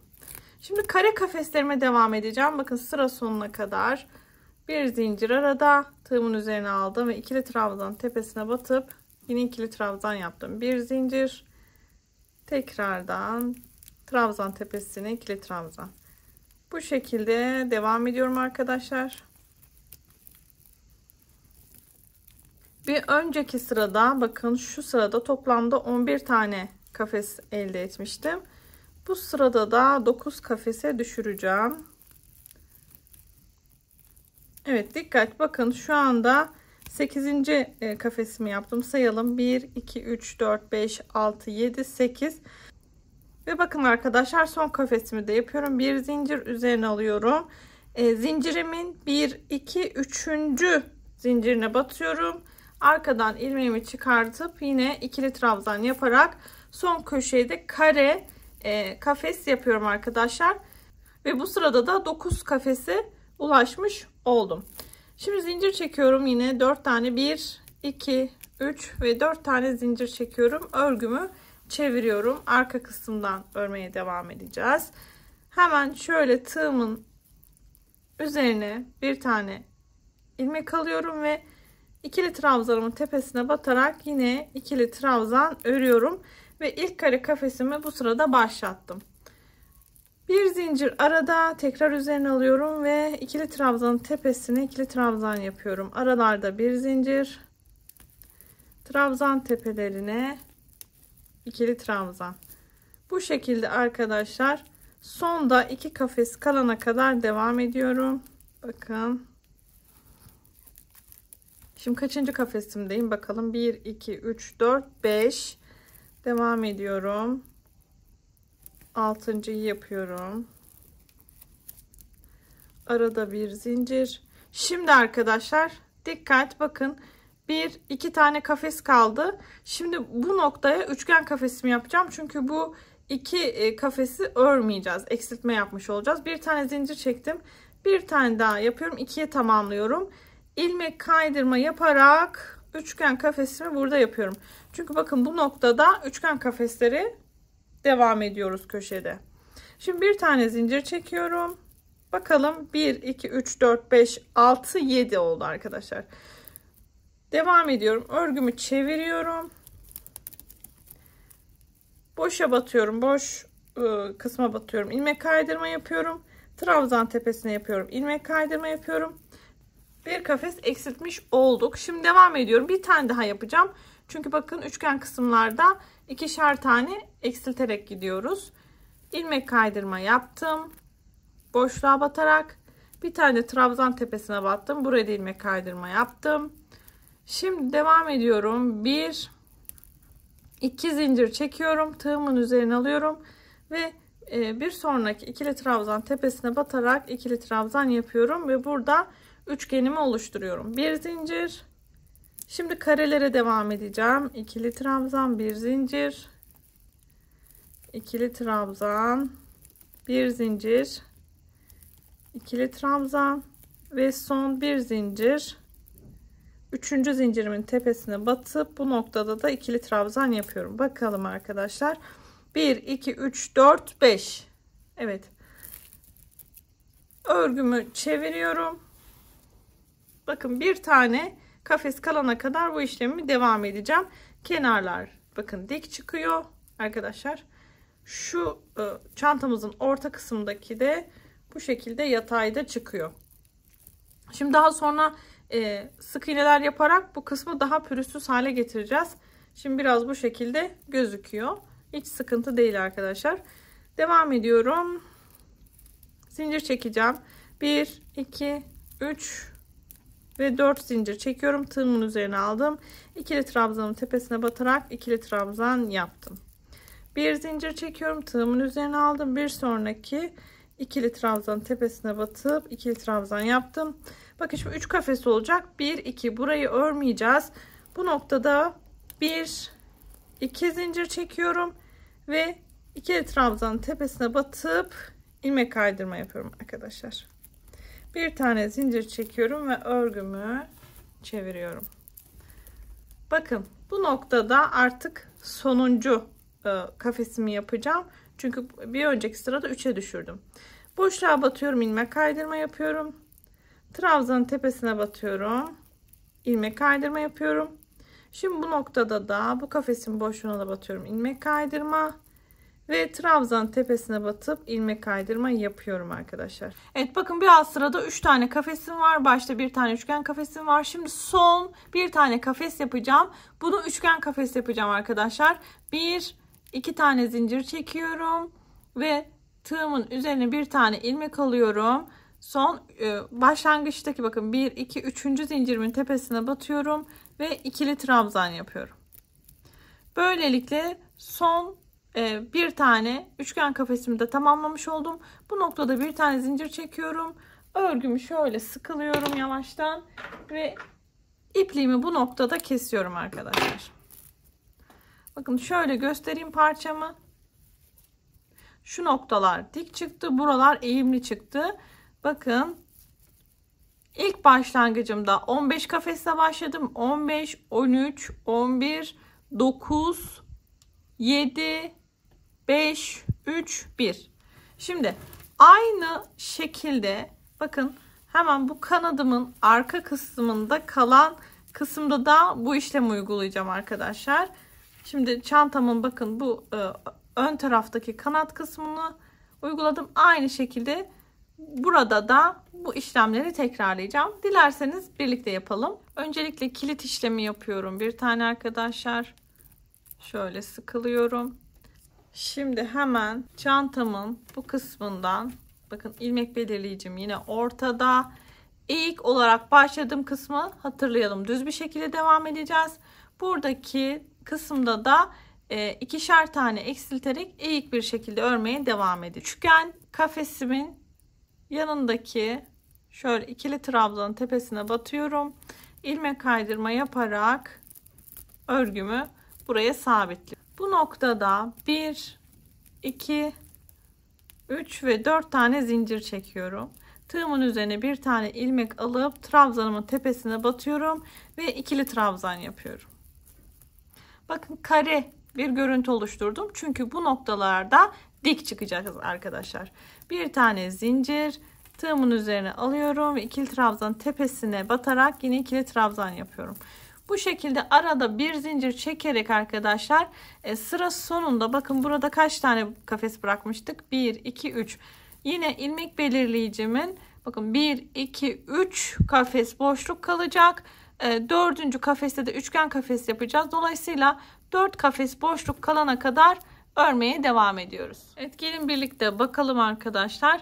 1, 2, 3, 4, 5, 6, 7, 8, 9, 10, 11, 12, 13, 14, 15 kafese tamamlayacaktık. Bakın ilmek belirleyicimin olan bu tarafta da 4 kafes boşluğum kaldı. Şimdi son kafesi 15. kafesimizi üçgen kafes yapacağız. 1, 2 zincir çekiyorum ve ikili trabzanımın tepesine batıp ilmek kaydırma yaparak üçgen kafesimi de bu noktada tamamlıyorum ve toplamda arkadaşlar 15 adet kafes elde ediyorum. Bir tane zincir çekiyorum ve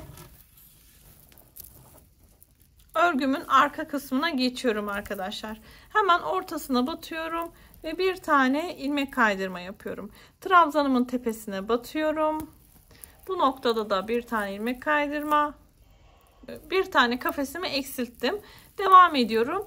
Yani boş bıraktım. Hemen ortasına batıyorum, bir ilmek kaydırma yapıyorum ve trabzanın tepesine gelip bir ilmek kaydırma yapıyorum tekrardan. Dolayısıyla bakın 1 ve 2 kafes bu noktada eksiltmiş oldum.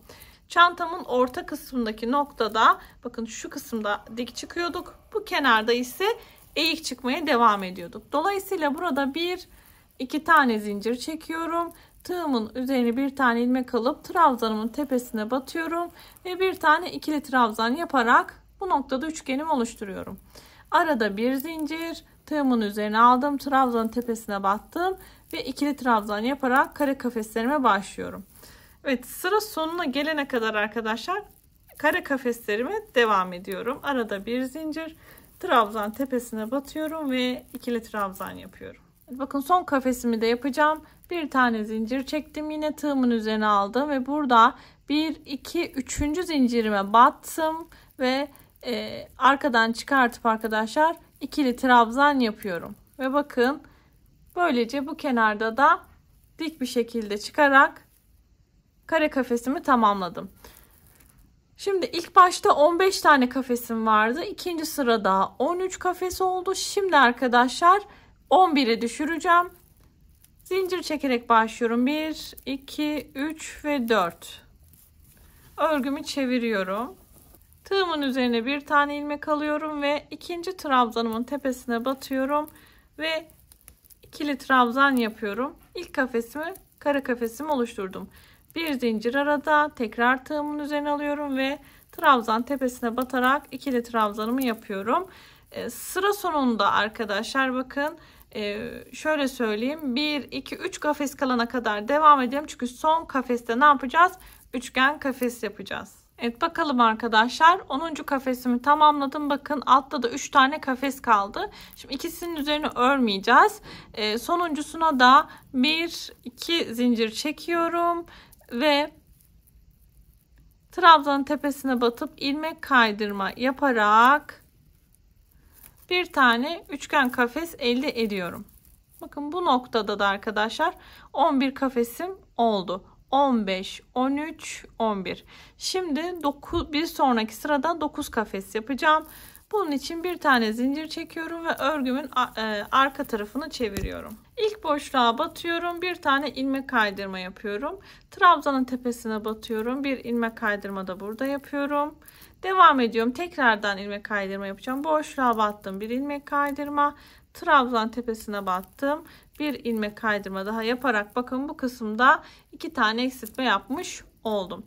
Üçgen kafes yaparak başlayacağım. Bu yüzden 1-2 tane zincir çekiyorum. Tığımın üzerine aldım. Trabzan tepesine batıp bir tane ikili trabzan yaptım. Şimdi arada bir zincir, tığımın üzerine alıyorum ve trabzan tepelerine ikili trabzan yapıyorum. Sıra sonuna kadar devam ediyorum arkadaşlar. Evet, 9. kafesimi yapacağım. Bir zincir çektim, tığımın üzerine aldım. 1 2 ve 3. bakın zincirimin içine batıyorum ve buraya bir tane ikili trabzan yaparak 9 kafese tamamlıyorum. Bir üst sıraya geçmek için kare kafes yaparak başlayacağım. 1 2 3 ve 4 zincir çekiyorum ve örgümü çeviriyorum. Hemen tığımın üzerine bir ilmek alıyorum ve alttaki ikili trabzanın tepesine batarak hemen ikili trabzanımı yapmaya başlıyorum. Arada bir zincir, tekrar üzerine alıyorum. Bir sonraki ikili trabzanın tepesine yine ikili trabzan. Sıra sonunda 1 2 3 kafes kalana kadar bu kısmı tamamlıyoruz. Evet, gelin sayalım. 1 2 3 4 5 6 kafes yaptım. Şimdi sonuncu 7. yapıyorum. 7. üçgen olacak arkadaşlar. 1 2 zincir çekiyorum ve ikili trabzanın tepesine batıyorum. İlmek kaydırma yaparak bu noktada üçgen kafesimi yapıyorum. Bir zincir çekiyorum ve örgümü çeviriyorum. Evet, ilmek kaydırma yapacağım. Hemen kafesin boşluğuna batıyorum. Bir ilmek kaydırma yapıyorum. Daha sonra trabzanın tepesine batıyorum. Bir ilmek kaydırma da burada. Bir tane kafes eksilttim. Şimdi tekrar boşluğa batıyorum. Bir ilmek kaydırma. Sonra ikili trabzanın tepesine batıyorum. Bir ilmek kaydırma da burada yaparak başta 2 tane kafes eksiltiyorum. Başlangıcımı üçgen kafes olarak başlayacağız. Çünkü buralar kareydi. 1 2 zincir çekiyorum. Tığımın üzerine alıyorum ve ikili trabzanın tepesine batarak ikili trabzan yapıyorum. Bakın üçgen kafesimi yaptım. Bir zincir, hemen üzerine aldım. İkili trabzanın tepesine batıp ikili trabzan yaptım. Bu şekilde arkadaşlar sıranın sonuna kadar öreceğim. Kare kafeslerimi yapıyorum. Bakın sayalım. 1 2 3 4 5. yapacağım. Bir zincir çektim, tığımın üzerine aldım ve 3. zincirimin tepesine batarak ikili trabzan yaptım ve bu noktada da 1 2 3 4 5 tane kafese tamamladım. Bir üst sıraya geçmek için 1 2 3 4 zincir, çünkü kare kafes yapacağım. Örgümü çevirdim. Tığımın üzerine bir ilmek aldım. İkili trabzan tepesine batıp ikili trabzanı yaptım arkadaşlar. Bir zincir, üzerine aldım. İkili trabzanın tepesine bir ikili trabzan daha. Devam ediyorum. Bir zincir, üzerine aldım. Dikkat, bakın 1 2, burada bu sonuncuyu üçgen yapacağım. O yüzden dikkat, bir zincir çekmiştim, bir tane daha yapıyorum, 2 batıyorum, ilmek kaydırmayla çıkıyorum. Dolayısıyla bakın üçgen kafes yaptım. 1 2 3 kafesim oluştu. Bir zincir çekiyorum, örgümü çeviriyorum arkadaşlar. Boşluğa batıyorum, bir tane ilmek kaydırma yapıyorum. Trabzanın tepesine batıyorum, bir ilmek kaydırma daha. İlmek kaydırmalarıma devam ediyorum. Boşluğa batıyorum, bir ilmek kaydırma. Trabzanın tepesine batıyorum, bir ilmek kaydırma. Şimdi son kısımda bir tane kafesimiz olacak. Onu da üçgen kafes yapıyorduk, hatırlayalım. 1 2 zincir çektim. Tığımın üzerine aldım ve üçüncü zincirin tepesine batarak ikili trabzan yaptım. Ve bakın böylelikle son üçgen kafesimin bir tanesini de bitirmiş oldum. Evet, sonuncu kafesi de yaptıktan sonra bu noktada bir tane zincir çekiyorum. Şöyle sıkılıyorum ve hemen makas yardımıyla kesiyorum. Ve arkadaşlar bu parçayı da tamamlamış olduk. Bakın şöyle göstereyim. Hemen. Bakın bu bir kanadım. Bu altta kalan da diğer kanadım. Şu noktada başladık. 1, 2, 3, 4, 5, 6, 7, 8 sıra yaptık. Burayı bitirdik. Şimdi aynı şekilde diğer kanadı da yapacağız dostlar. Hemen gelelim nasıl yapacağımıza, nereden başlayacağımıza bakalım. Aynı işlemleri her iki tarafta da yaptığımız aynı işlemleri arkadaşlar bakın bu kısımda da yapacağız. Şimdi bakın arada 1, 2, 3, 4 kafes bıraktık. Bakın başlarken şöyle göstereyim, daha rahat görün. Bakın 1, 2, 3, 4 kafes burada boşluk bıraktık. Yine sayıyoruz. 1, 2, 3, 4. 4 kafes boşluk bırakıp şu noktadan başlıyoruz. Başlarken hemen şöyle bir tane kilit işlemi yapıyorum arkadaşlar. Daha sonra alıyorum çantamı. Bakın 4 kafes bu noktada boş bırakmıştık. Yine saydım. 1, 2, 3, 4. 4 kafes boşluk bırakıp yanında gelen hemen ikili trabzana batıyorum. Arkadan ilmeğimi geçirip bu noktaya sabitliyorum. Bu noktada öncelikle üçgen kafesimi yaparak başlıyorum. 1, 2 zincir çekiyorum. Tığımın üzerine alıyorum ve ikili trabzanımın tepesine batıp ikili trabzan yaparak üçgenime başlıyorum. Arada bir zincir. Bakın dikkat. Sonra üzerine alıyorum. İkili trabzanımın tepesine batarak ikili trabzan yapıyorum ve kare kafeslerime başlıyorum. Bu şekilde arkadaşlar arada bir zincir çekerek tüm bakın şu noktaya gelene kadar ortadaki kırmızı ilmek belirleyicime 1, 2, 3, 4 kafes kalana kadar, hatta 5 kafes kalana kadar örelim.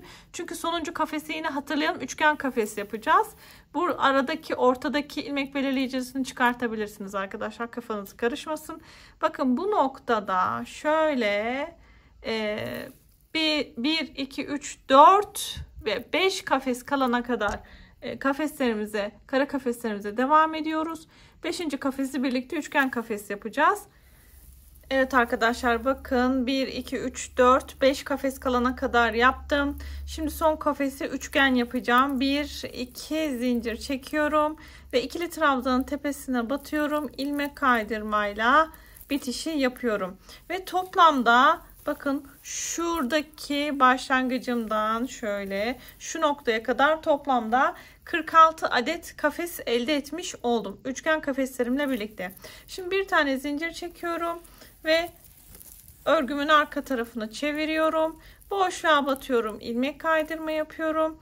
Bir de ikili trabzan tepesine batıp tekrar bir ilmek kaydırma yapıyorum arkadaşlar. Şimdi üçgen kafes yaparak başlıyorum. Burada hatırlayalım. İlk bölümde sadece kenarlardan birer tane eksiltme yapıyorduk. 1, 2 zincir çekiyorum. Tığımın üzerine bir tane ilmek alıyorum. Ve ikili trabzanın tepesine batarak yine ikili trabzan yapıyorum. Böylece ilk üçgen kafesimi oluşturuyorum. Bir zincir çekiyorum ve tekrar ikili trabzana tepesine bir ikili trabzan yaparak ilk kare kafesimi oluşturuyorum. Şimdi arkadaşlar şu noktaya gelene kadar bir tane kafes boşluğu gelene kadar aralarda bir zincir olacak şekilde kare kafeslerimizi yaparak devam ediyoruz.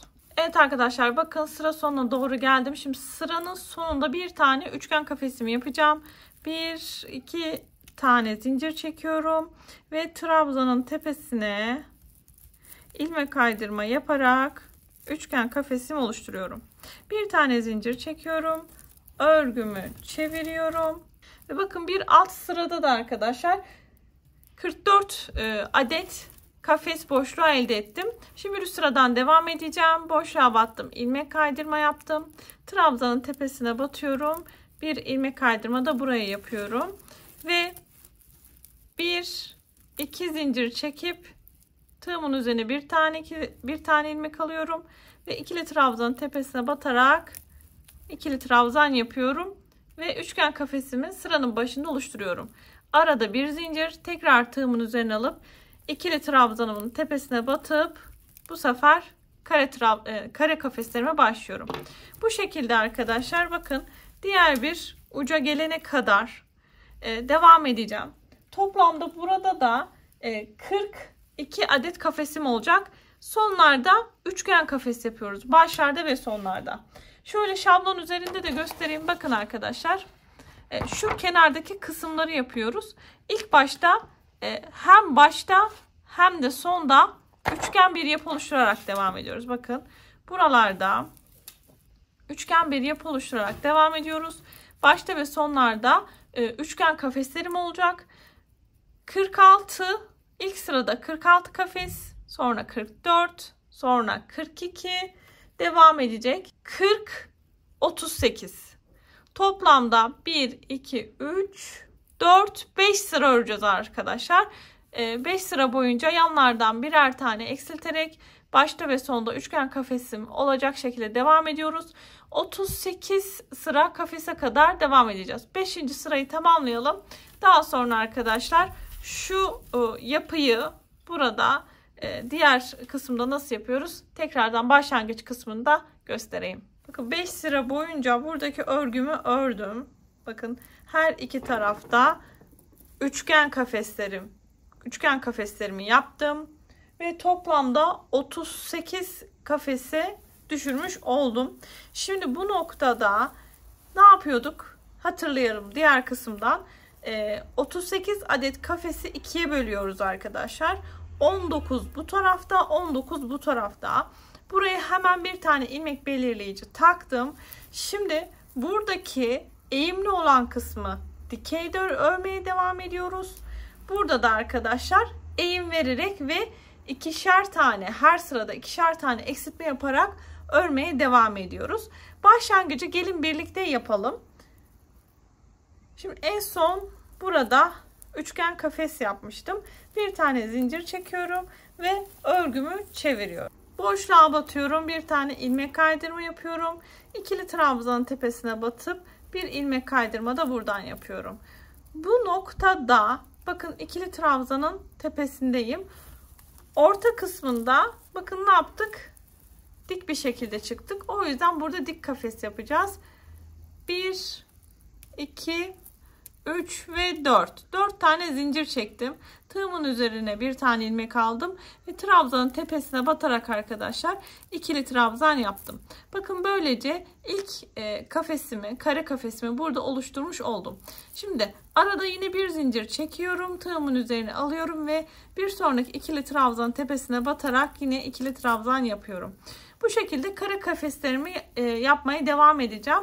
Ta ki bakın burada ilmek belirleyici taktığım yer ikiye ayırdıktan sonra bakın 19 adet kafes aşağıda vardı. İlmek belirleyicini buraya takmıştım. Şimdi bu noktada arkadaşlar hatırlayalım. 1, 2, 3 ve 4 kafes kalana kadar bu şekilde kare kafeslerimi örmeye devam ediyorum arkadaşlar. Bakın burada 1, 2, 3, 4 kafesim kaldı. Bu noktadan da başladığım noktadan da toplamda 14 tane kafes ördüm. Hatırlayalım 15 kafese tamamlamam gerekiyordu. 1 ve 2 zincir çekiyorum. Burada son bitişi ne yapıyorum arkadaşlar? Üçgen kafes yapıyorum. Trabzanın tepesine battım. İlmek kaydırmayla üçgen kafesimi yaptım. Şimdi hatırlayalım arkadaşlar. Bu kısımda ikişer tane eksiltme yapacağız sadece bu başta. Bir tane zincir çekiyorum. Bir tane zincir çektim ve örgümü çevirdim. Ortasına battım. Bir ilmek kaydırma yaptım. Trabzanın tepesine battım. Bir ilmek kaydırma da buradan. Sonra tekrardan bakın kafes boşluğuna batıyorum. İlmek kaydırma. Sonra trabzanın tepesine battım. Bir ilmek kaydırma daha. Hatırlayalım arkadaşlar. İkişer tane eksiltme yapacaktık. Şimdi bu noktada bir alt sırada 15 tane kafesim vardı. Bu sırada da arkadaşlar 13 adet kafese indireceğim. Başlangıcı üçgen kafes yaparak başlıyorum. 2 tane zincir çektim. Tığımın üzerine aldım ve bir sonraki trabzan tepesine batarak ikili trabzan yapıyorum arkadaşlar. Arada bir zincir, tığımın üzerine alıyorum. Trabzan tepesine batıp ikili trabzan yaparak kare kafeslerime başlıyorum. Şimdi hatırlayalım diğer tarafta yaptığımızı. Bakın sıra sonuna kadar geleceğim. Sıra sonunda da hatırlayalım arkadaşlar kare kafes yapacağız. Daha sonra döneceğim. Sıramı başlayacağım. Bu sırada arkadaşlar dik bir şekilde ilerleyeceğim. Ve her bir sırada ikişer adet eksilteceğim. Ve sadece şu kısımdan bakın. Çantamın bu kısmından eksiltme yaparak gideceğim. Çantamın bu kısmında ise dik gidecek. Şimdi bu şekilde 15, 13, 11, 9, 7, 5, 3 ve en son bir tane üçgen kafes yapıp ipliğimi orada kesip bırakacağım. Ve daha sonra arkadaşlar bakın nereden devam edeceğiz? Bu kısımdan devam edeceğiz. Dikkat. Şimdi çantamızın şu kısımlarından bakın şurası dik gelecek. Burası eğimli gelecek. Şimdi bu kanadı bitireyim. Diğer kanadın başlangıcını yine birlikte yapalım. Evet bakın arkadaşlar bu kanadı da tamamladım. Şöyle göstereyim. Şimdi karşı tarafında kalan kısmı yapmaya başlayacağım. Hemen kilit işlemimi yapıyorum. Ve bakın nereden başlıyorum? Şu kısımdan başlayacağım. Şöyle göstereyim bakın. Çantamı şöyle tutuyorum. Şu kanadımın karşı tarafındaki kalan kısmı yapacağım. Hemen bu noktada bakın üçgen kafesimin yanındaki ikili trabzan tepesine batıyorum. Ve ilmek kaydırma yöntemiyle ilmeğimi buraya sabitliyorum. Şimdi 1, 2, 3, 4 tane zincir çekiyorum. Neden arkadaşlar? Çünkü bakın orta kısımda olan çantamızın tam böyle açma kapama yerine gelecek kısımdan dik çıkmamız gerekiyor. O yüzden burada arkadaşlar dik kafes kare kafes yapacağız. 4 tane zincir çektim. Tığımın üzerine aldım ve trabzanın tepesine batarak ikili trabzan yaptım. Arada bir zincir, bir sonraki trabzanın tepesine ikili trabzan. Bakın böylelikle sırama başladım.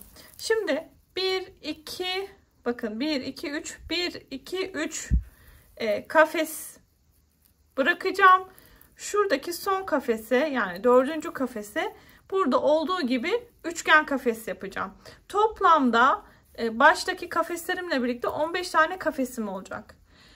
Nereden arttırma yapacağım? Bakın mavi ilmek belirleyicimin olduğu kısımdan ikişer tane eksiltme yaparak devam edeceğim. 15, 13, 11, 9, 7, 5, 3 ve en son bir tane bakın üçgen kafesim olana kadar bu şekilde devam edeceğim. Bakın kenarlardan dik çıkıyorum. Buradan da dik çıkacağım. İçeride kalan kısımlardan ise eğik bir şekilde kenarlardan ikişer tane eksiltme yaparak bu kanadımı da bitireceğim. Evet çantamızın şu kulp kısımlarını bitirdik. Şöyle göstereyim size arkadaşlar. Şimdi bu noktada şu iki kulbu arkadaşlar zincirlerle birbirine birleştireceğiz. Hemen burada bir tane kilit işlemi yapıyorum. Şurada üçgen kafesimin dip noktasına batıyorum ve burada başlangıcımı yapıyorum. Kalan iplikleri arkadaşlar bir iğne veya tığ yardımıyla içeriye gizleyebilirsiniz. Zaten kenarlarını sık iğne ile geçeceğimiz için bu iplikleri yürüteceğiz. Bu konuda endişeniz olmasın. Şimdi bu noktada zincir çekiyorum arkadaşlar. Toplamda 50 adet zincir çekeceğim. İkisini çektim. 3, 4, 5, 6. Bakın 50 adet zincir çektim. Hemen örgümü diğer kısmını alıyorum. Bakın 3 üçgen kafesimin olduğu yere batıyorum. Ve bu noktada ilmek kaydırma yaparak birleştiriyorum. Ve bir tane zincir çekiyorum. Ve zincirimi çektikten sonra arkadaşlar ipliğimi burada yine kesiyorum. Bu iki ipliği burada bir düğüm atabilirsiniz. Dediğim gibi arkadaşlar bu iplikleri daha sonra çantamızın içerisinden gizleyeceğiz. Şimdi aynı şekilde diğer kısma da yapalım. Şöyle ipliğimi alıyorum. Bir kilit işlemi yapıyorum. Ve hemen üçgen kafesimin dibinden batıyorum. Şöyle ilmek kaydırma yaparak birleştiriyorum ipliğimi. 50 tane zincir çekiyorum. Evet, 50 adet zincirimi çektim. Hemen diğer kanadından alıyorum. Üçgen kafesime şöyle batıyorum ve ilmek kaydırma yaparak bu kısmı da birleştiriyorum. Bir tane de zincir çekiyorum sıkılamak için arkadaşlar. Şöyle ve ipliğimi kesiyorum. Buradan bir tane de şöyle düğüm atalım. Daha sağlam olması adına. Şimdi arkadaşlar çantamızın iç kısmını ve kenarlarda kalan kısımlarını sık iğne geçerek devam edeceğiz. Artık ilmek belirleyicilerini buradan çıkartalım. İpliğimi alıyorum. Bir tane kilit işlemi yapıyorum. Sıkıladım. Hemen geliyorum şu noktadan. Herhangi bir yerden de batabilirsiniz arkadaşlar. Ben hemen eğimli olan kısımdan battım. İlmek kaydırma yaparak ipliğimi buraya sabitledim. Şimdi bu iplikleri de aradan gizleyeceğim. Bir tane zincir çekiyorum. Başlangıçta dikkat. Ve şimdi arkadaşlar sık iğnelere başlayacağım. Şöyle çantamızın iç kısmındaki sık iğne sıralarına geçeceğim. Bir tane zincir çektim. Bakın tam dibine sık iğne yaptım. Boşluğa bir tane sık iğne ve kenardaki bakın ikili trabzan tepesi gibi bir nokta geliyor. Buraya da bir sık iğne. Boşluğa bir sık iğne, tepe noktasına bir sık iğne. Boşluğa bir sık iğne. Şuradaki bakın şu noktaya batıyorum. Bir sık iğne. Bu şekilde devam ediyorum arkadaşlar. Boşluğa bir, tepe noktasına bir sık iğne. Boşluğa bir sık iğne, tepe noktasına bir sık iğne. Bakın boşluk ve birleşim yeri dediğimiz yere bir sık iğne. Bu şekilde devam ettik. Bakın şimdi kafeslerin olduğu düz bölüme geldik. Burada her bir kafes boşluğuna arkadaşlar 2 sık iğne yapıyoruz. Sadece kafes boşluklarına batıyoruz ve her kafes boşluğuna 2'şer tane sık iğne yapıyoruz. Ve her kafes boşluğuna 2'şer tane sık iğne yapıyoruz.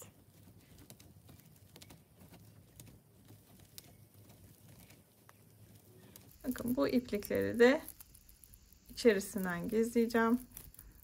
Şöyle. Şimdi zincirimin üst kısmına geldim. Zincirimin üzerine öreceğim. Şimdi arkadaşlar şu noktaya da bakın. Şurada şu noktaya da batıyorum. Bir sık iğne yapıyorum. Şimdi her bir zincirimin ilmeğini alıyorum ve bir tane sık iğne yapıyorum. Zincirimin üzerindeki her bir ilmeğe, her bir zincire arkadaşlar birer tane sık iğne yapıyorum. Bu noktada şuradaki iplikleri de arasından gizliyorum. Bu şekilde zincirin etrafını dönelim şu noktadan tekrar devam edelim. Bakın zincirin üzerini sık iğnelerle tamamladım arkadaşlar. Şimdi şu kısımdayım. Yine aynen devam ediyorum. Bakın bu noktada kare kafeslerimin olduğu noktada her bir kafes boşluğuna 2 tane sık iğne yapıyorum. Bakın boşluklara 2'şer tane sık iğne yapıyorum. Bir yandan da bu ipliklerimi de arasından yürütüyorum. Evet, bakın kafes boşluklarına, ikili trabzanların olduğu kısımlara 2'şer tane sık iğne yaptım. Şimdi üçgen kafeslere geldik. Bu noktada bakın dibine, buradaki dibe batıp bir sık iğne yapıyorum. Üçgen kafeslerin ortasına bir sık iğne. Kenardaki dibine bir sık iğne. Kafes boşluğuna bir sık iğne. Bakın şurada dip noktasına bir sık iğne, kafes boşluğuna bir sık iğne, dibine bir sık iğne, kafes boşluğuna bir sık iğne. Burayı da bu şekilde yapıyorum. Bakın üçgen kafes boşluğuna bir sık iğne, dibine bir sık iğne. Şimdi şu noktaya geldik. Dikkat, bakın şu bölümdeyiz. Burada da her bir boşluğa arkadaşlar bir tane sık iğne yapıyorum. Burada da yine bakın dibine, ikili trabzanların tepesine bir sık iğne, boşluğa bir sık iğne. İkili trabzan tepesine bir sık iğne, boşluğa bir sık iğne. Bu şekilde başlangıç noktasına kadar devam edeceğim. Bakın ikili trabzan tepesine bir sık iğne, boşlukta boşluğa bir sık iğne. Ve bakın başladığım noktaya geldim. Bu noktaya sık iğnenin tepesine batıyorum. Arkadan bir ilmeğimi çıkartıyorum. İlmek kaydırma yaparak bakın bu iç kısımdaki ilk sıramı bitiriyorum. Şimdi bu iç kısımda ikinci sırasından devam edeceğim. Bir tane zincir çekiyorum. Tam dibine batıyorum ve bir tane sık iğne yapıyorum. Şimdi burada işlemim kolay. Her bir sık iğne tepesine bir tane sık iğne yaparak devam ediyorum. Bütün şu noktaları devam edeceğim arkadaşlar. Her sık iğne tepesine yine bir sık iğne yapacağım. Sıranın sonuna kadar devam edeceğiz. Evet, ikinci sıramı da tamamladım. Sık iğnelerimi bitirdim. Bitiş arkadaşlar, baştaki sık iğnenin tepesine batıyorum. Arkadan ilmeğimi çıkartıp diğer ilmeğin arasından geçiriyorum. İlmek kaydırma yaptım yani. Bir tane zincir çekiyorum. İpliğimi şöyle sıkılayıp bu noktada ipliğimi kesiyorum. Evet, iç kısmını bitirdik. Bu ipliği de arkadaşlar içeriden gizleyeceğim. Şimdi aynı şekilde çantamızın arka kısmındaki de bölümü yapacağız. İç kısmından 2 sıra sık iğne geçeceğiz. İşlemlerim aynı şekilde arkadaşlar. Öncelikle şöyle bir tane kilit işlemi yapıyorum. Ve bakın bu noktadan bir yerden sabitleyip ipliğimi geçiriyorum. Şimdi ne yapıyorduk? Üçgen kısımlarında hemen şöyle bir dibine bir tane sık iğne yapıyorum arkadaşlar. Dikkat. Sonra üçgen kısımlarına bir tane sık iğne. Trabzan tepelerine bir tane sık iğne olacak şekilde devam ediyorduk. Üçgen kafeslerde bir, trabzan tepelerinde bir sık iğne devam ediyoruz. Buradaki bakın ikili trabzanlar yani kare kafeslerimizde arkadaşlar 2'şer tane sık iğne yapıyoruz. Daha sonra zincirimizin bu noktasına geliyoruz. Zincirlerimizde her bir ilmeğe bir sık iğne geçip diğer kenara geçiyoruz. Diğer kenarda da işlemlerimiz aynı şekilde ikili trabzanların olduğu yere 2'şer tane sık iğne yapıyoruz. Buradaki eğimli kısmında da arkadaşlar trabzan tepelerine bir sık iğne, boşluklara da bir sık iğne yaparak devam ediyoruz. Şu noktada da boşluklara bir sık iğne, trabzan tepelerine bir sık iğne yapıp sıra sonuna geliyoruz. Sıra sonunda bakın ilk sık iğnemin tepesine batıp ilmek kaydırmayla sıramı bitiriyorum. Bir tane zincir çekip ikinci sırama başlıyorum. İkinci sıramda yapmam gereken işlem oldukça basit arkadaşlar. Her bir sık iğne tepesine bir tane sık iğne yaparak en son sıramın bitişini yine ilmek kaydırma yaparak bitiriyorum. Evet, şöyle göstereyim arkadaşlar. Çantamızın bakın her iki tarafında da iç kısmına 2 sıra sık iğneler giderek tamamladık. Bu hali bile gerçekten çok güzel oldu. Şimdi dışarıdaki kısmının sık iğnelerini birlikte devam edeceğiz. Bu noktada hemen bir tane kilit işlemi yaparak başlıyorum. Şu noktada ilmeğimi sabitliyorum. İlmek kaydırma yaparak ipliğimi geçirdim. Şimdi burada da arkadaşlar aynı iç kısımda yaptığımız tekniği uygulayacağız. Bir tane zincir çekiyorum ve tam dibine arkadaşlar bir tane sık iğne yapıyorum. Şimdi bu noktada kafes boşluklarına bakın, üçgen kafesim var şu an burada. Burada kafes boşluğuna bir sık iğne. Trabzan tepesine bir sık iğne. Bu şekilde eğimli olan yerlere arkadaşlar boşluklara bir sık iğne, trabzan tepelerindeki şu kısma bir sık iğne yaparak yine iç kısımda yaptığımız gibi devam ediyoruz. Bu şekilde devam ediyorum. Evet, bakın bitişe doğru geldim. Zincirime doğru yaklaştım. Şöyle trabzan tepesine bir, boşluğa bir. Şimdi bakın arkadaşlar, zincirimin bu kısmına geçtim. Bakın zincirimin de her bir ilmeğini alarak burada her bir zincir ilmeğine birer tane sık iğne yapıyorum. Aynı diğer kısımda yaptığım gibi arkadaşlar. Bu şekilde zincirimin üstüne de her bir ilmeğe bir tane sık iğne yaparak devam ediyorum. Sonra arkadaşlar bu kısma geçiyorum. Bakın zaten eğimli olan kısım aynı şekilde yapıyoruz. Üçgen kısımlara bir tane sık iğne, burada köşe noktalara bir tane sık iğne yaparak devam ediyorum. Bakın buraya kadar geliyorum, eğimli kısmını bitiriyorum. Sonra arkadaşlar şu kısma geliyoruz. Bakın bu kısımlarda da yine trabzan tepelerine bir sık iğne, boşluklara bir sık iğne, bu şekilde sıra sonuna kadar geliyoruz arkadaşlar. Sıra bitişini birlikte yapalım. İlk sıramda sık iğne sıramı tamamladım. Son bitişi birlikte yapalım. Bakın sık iğnemin tepesine batıyorum. Arkadan bir ilmek çıkartıp diğer ilmeğimin arasından geçirerek ilmek kaydırma yapıyorum. Şimdi bir sıra daha sık iğne yapacağım. Yalnız burada birkaç noktaya dikkat etmemiz gerekiyor arkadaşlar. Bakın bir tane zincir çektim. Tam dibine batarak ilk sık iğnemi yaptım arkadaşlar. Şimdi her bir ilmeği bir sık iğne yaparak ilerleyeceğim yine. Yalnız dikkat etmemiz gereken birkaç püf noktası var. O da şu arkadaşlar. Bakın çantamızın şurada, şu noktalarında, köşelerde bakın bir burada, bir burada, bir de yine aynı şekilde bakın çantamın diğer kısımdaki şu noktalarında, bakın kulpunun şu kenar noktalarında arkadaşlar eksiltme yaparak sık iğnelerimizi yapacağız. Nasıl yapacağız hemen size göstereyim.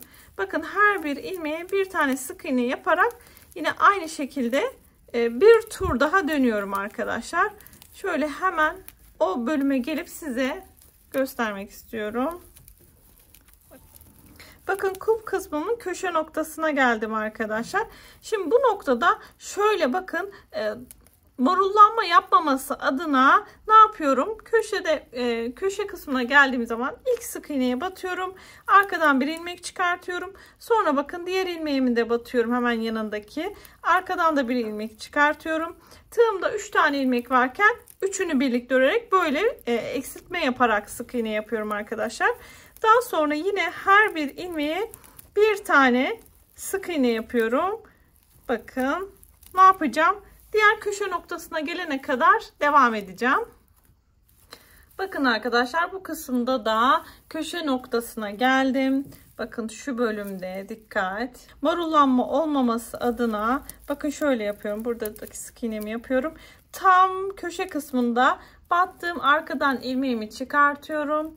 Tekrar yanındaki ilmeğe batıyorum. Yine arkadan bir tane ilmek çıkartıyorum. Bakın tığımda 3 ilmek varken üçünü birlikte örüyorum. Yani sık iğnede eksiltme yöntemi yapıyoruz. Şimdi devam ediyorum. Her bir ilmeğe bir tane sık iğne yaparak devam ediyorum arkadaşlar. Şimdi burada bahsettiğim işlemi 2 yerde daha yapacağız.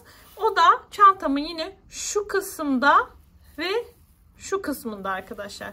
Şimdi bu şekilde her bir ilmeğe bir tane sık iğne yaparak devam ediyorum. Şu köşede eksiltmeli bir tane sık iğne yapıyorum. Devam ediyorum. Bakın çevresini dolanıyorum. Tekrar bu köşeye geliyorum. Burada da yine eksiltmeli sık iğne yapıyorum. Devam ediyorum.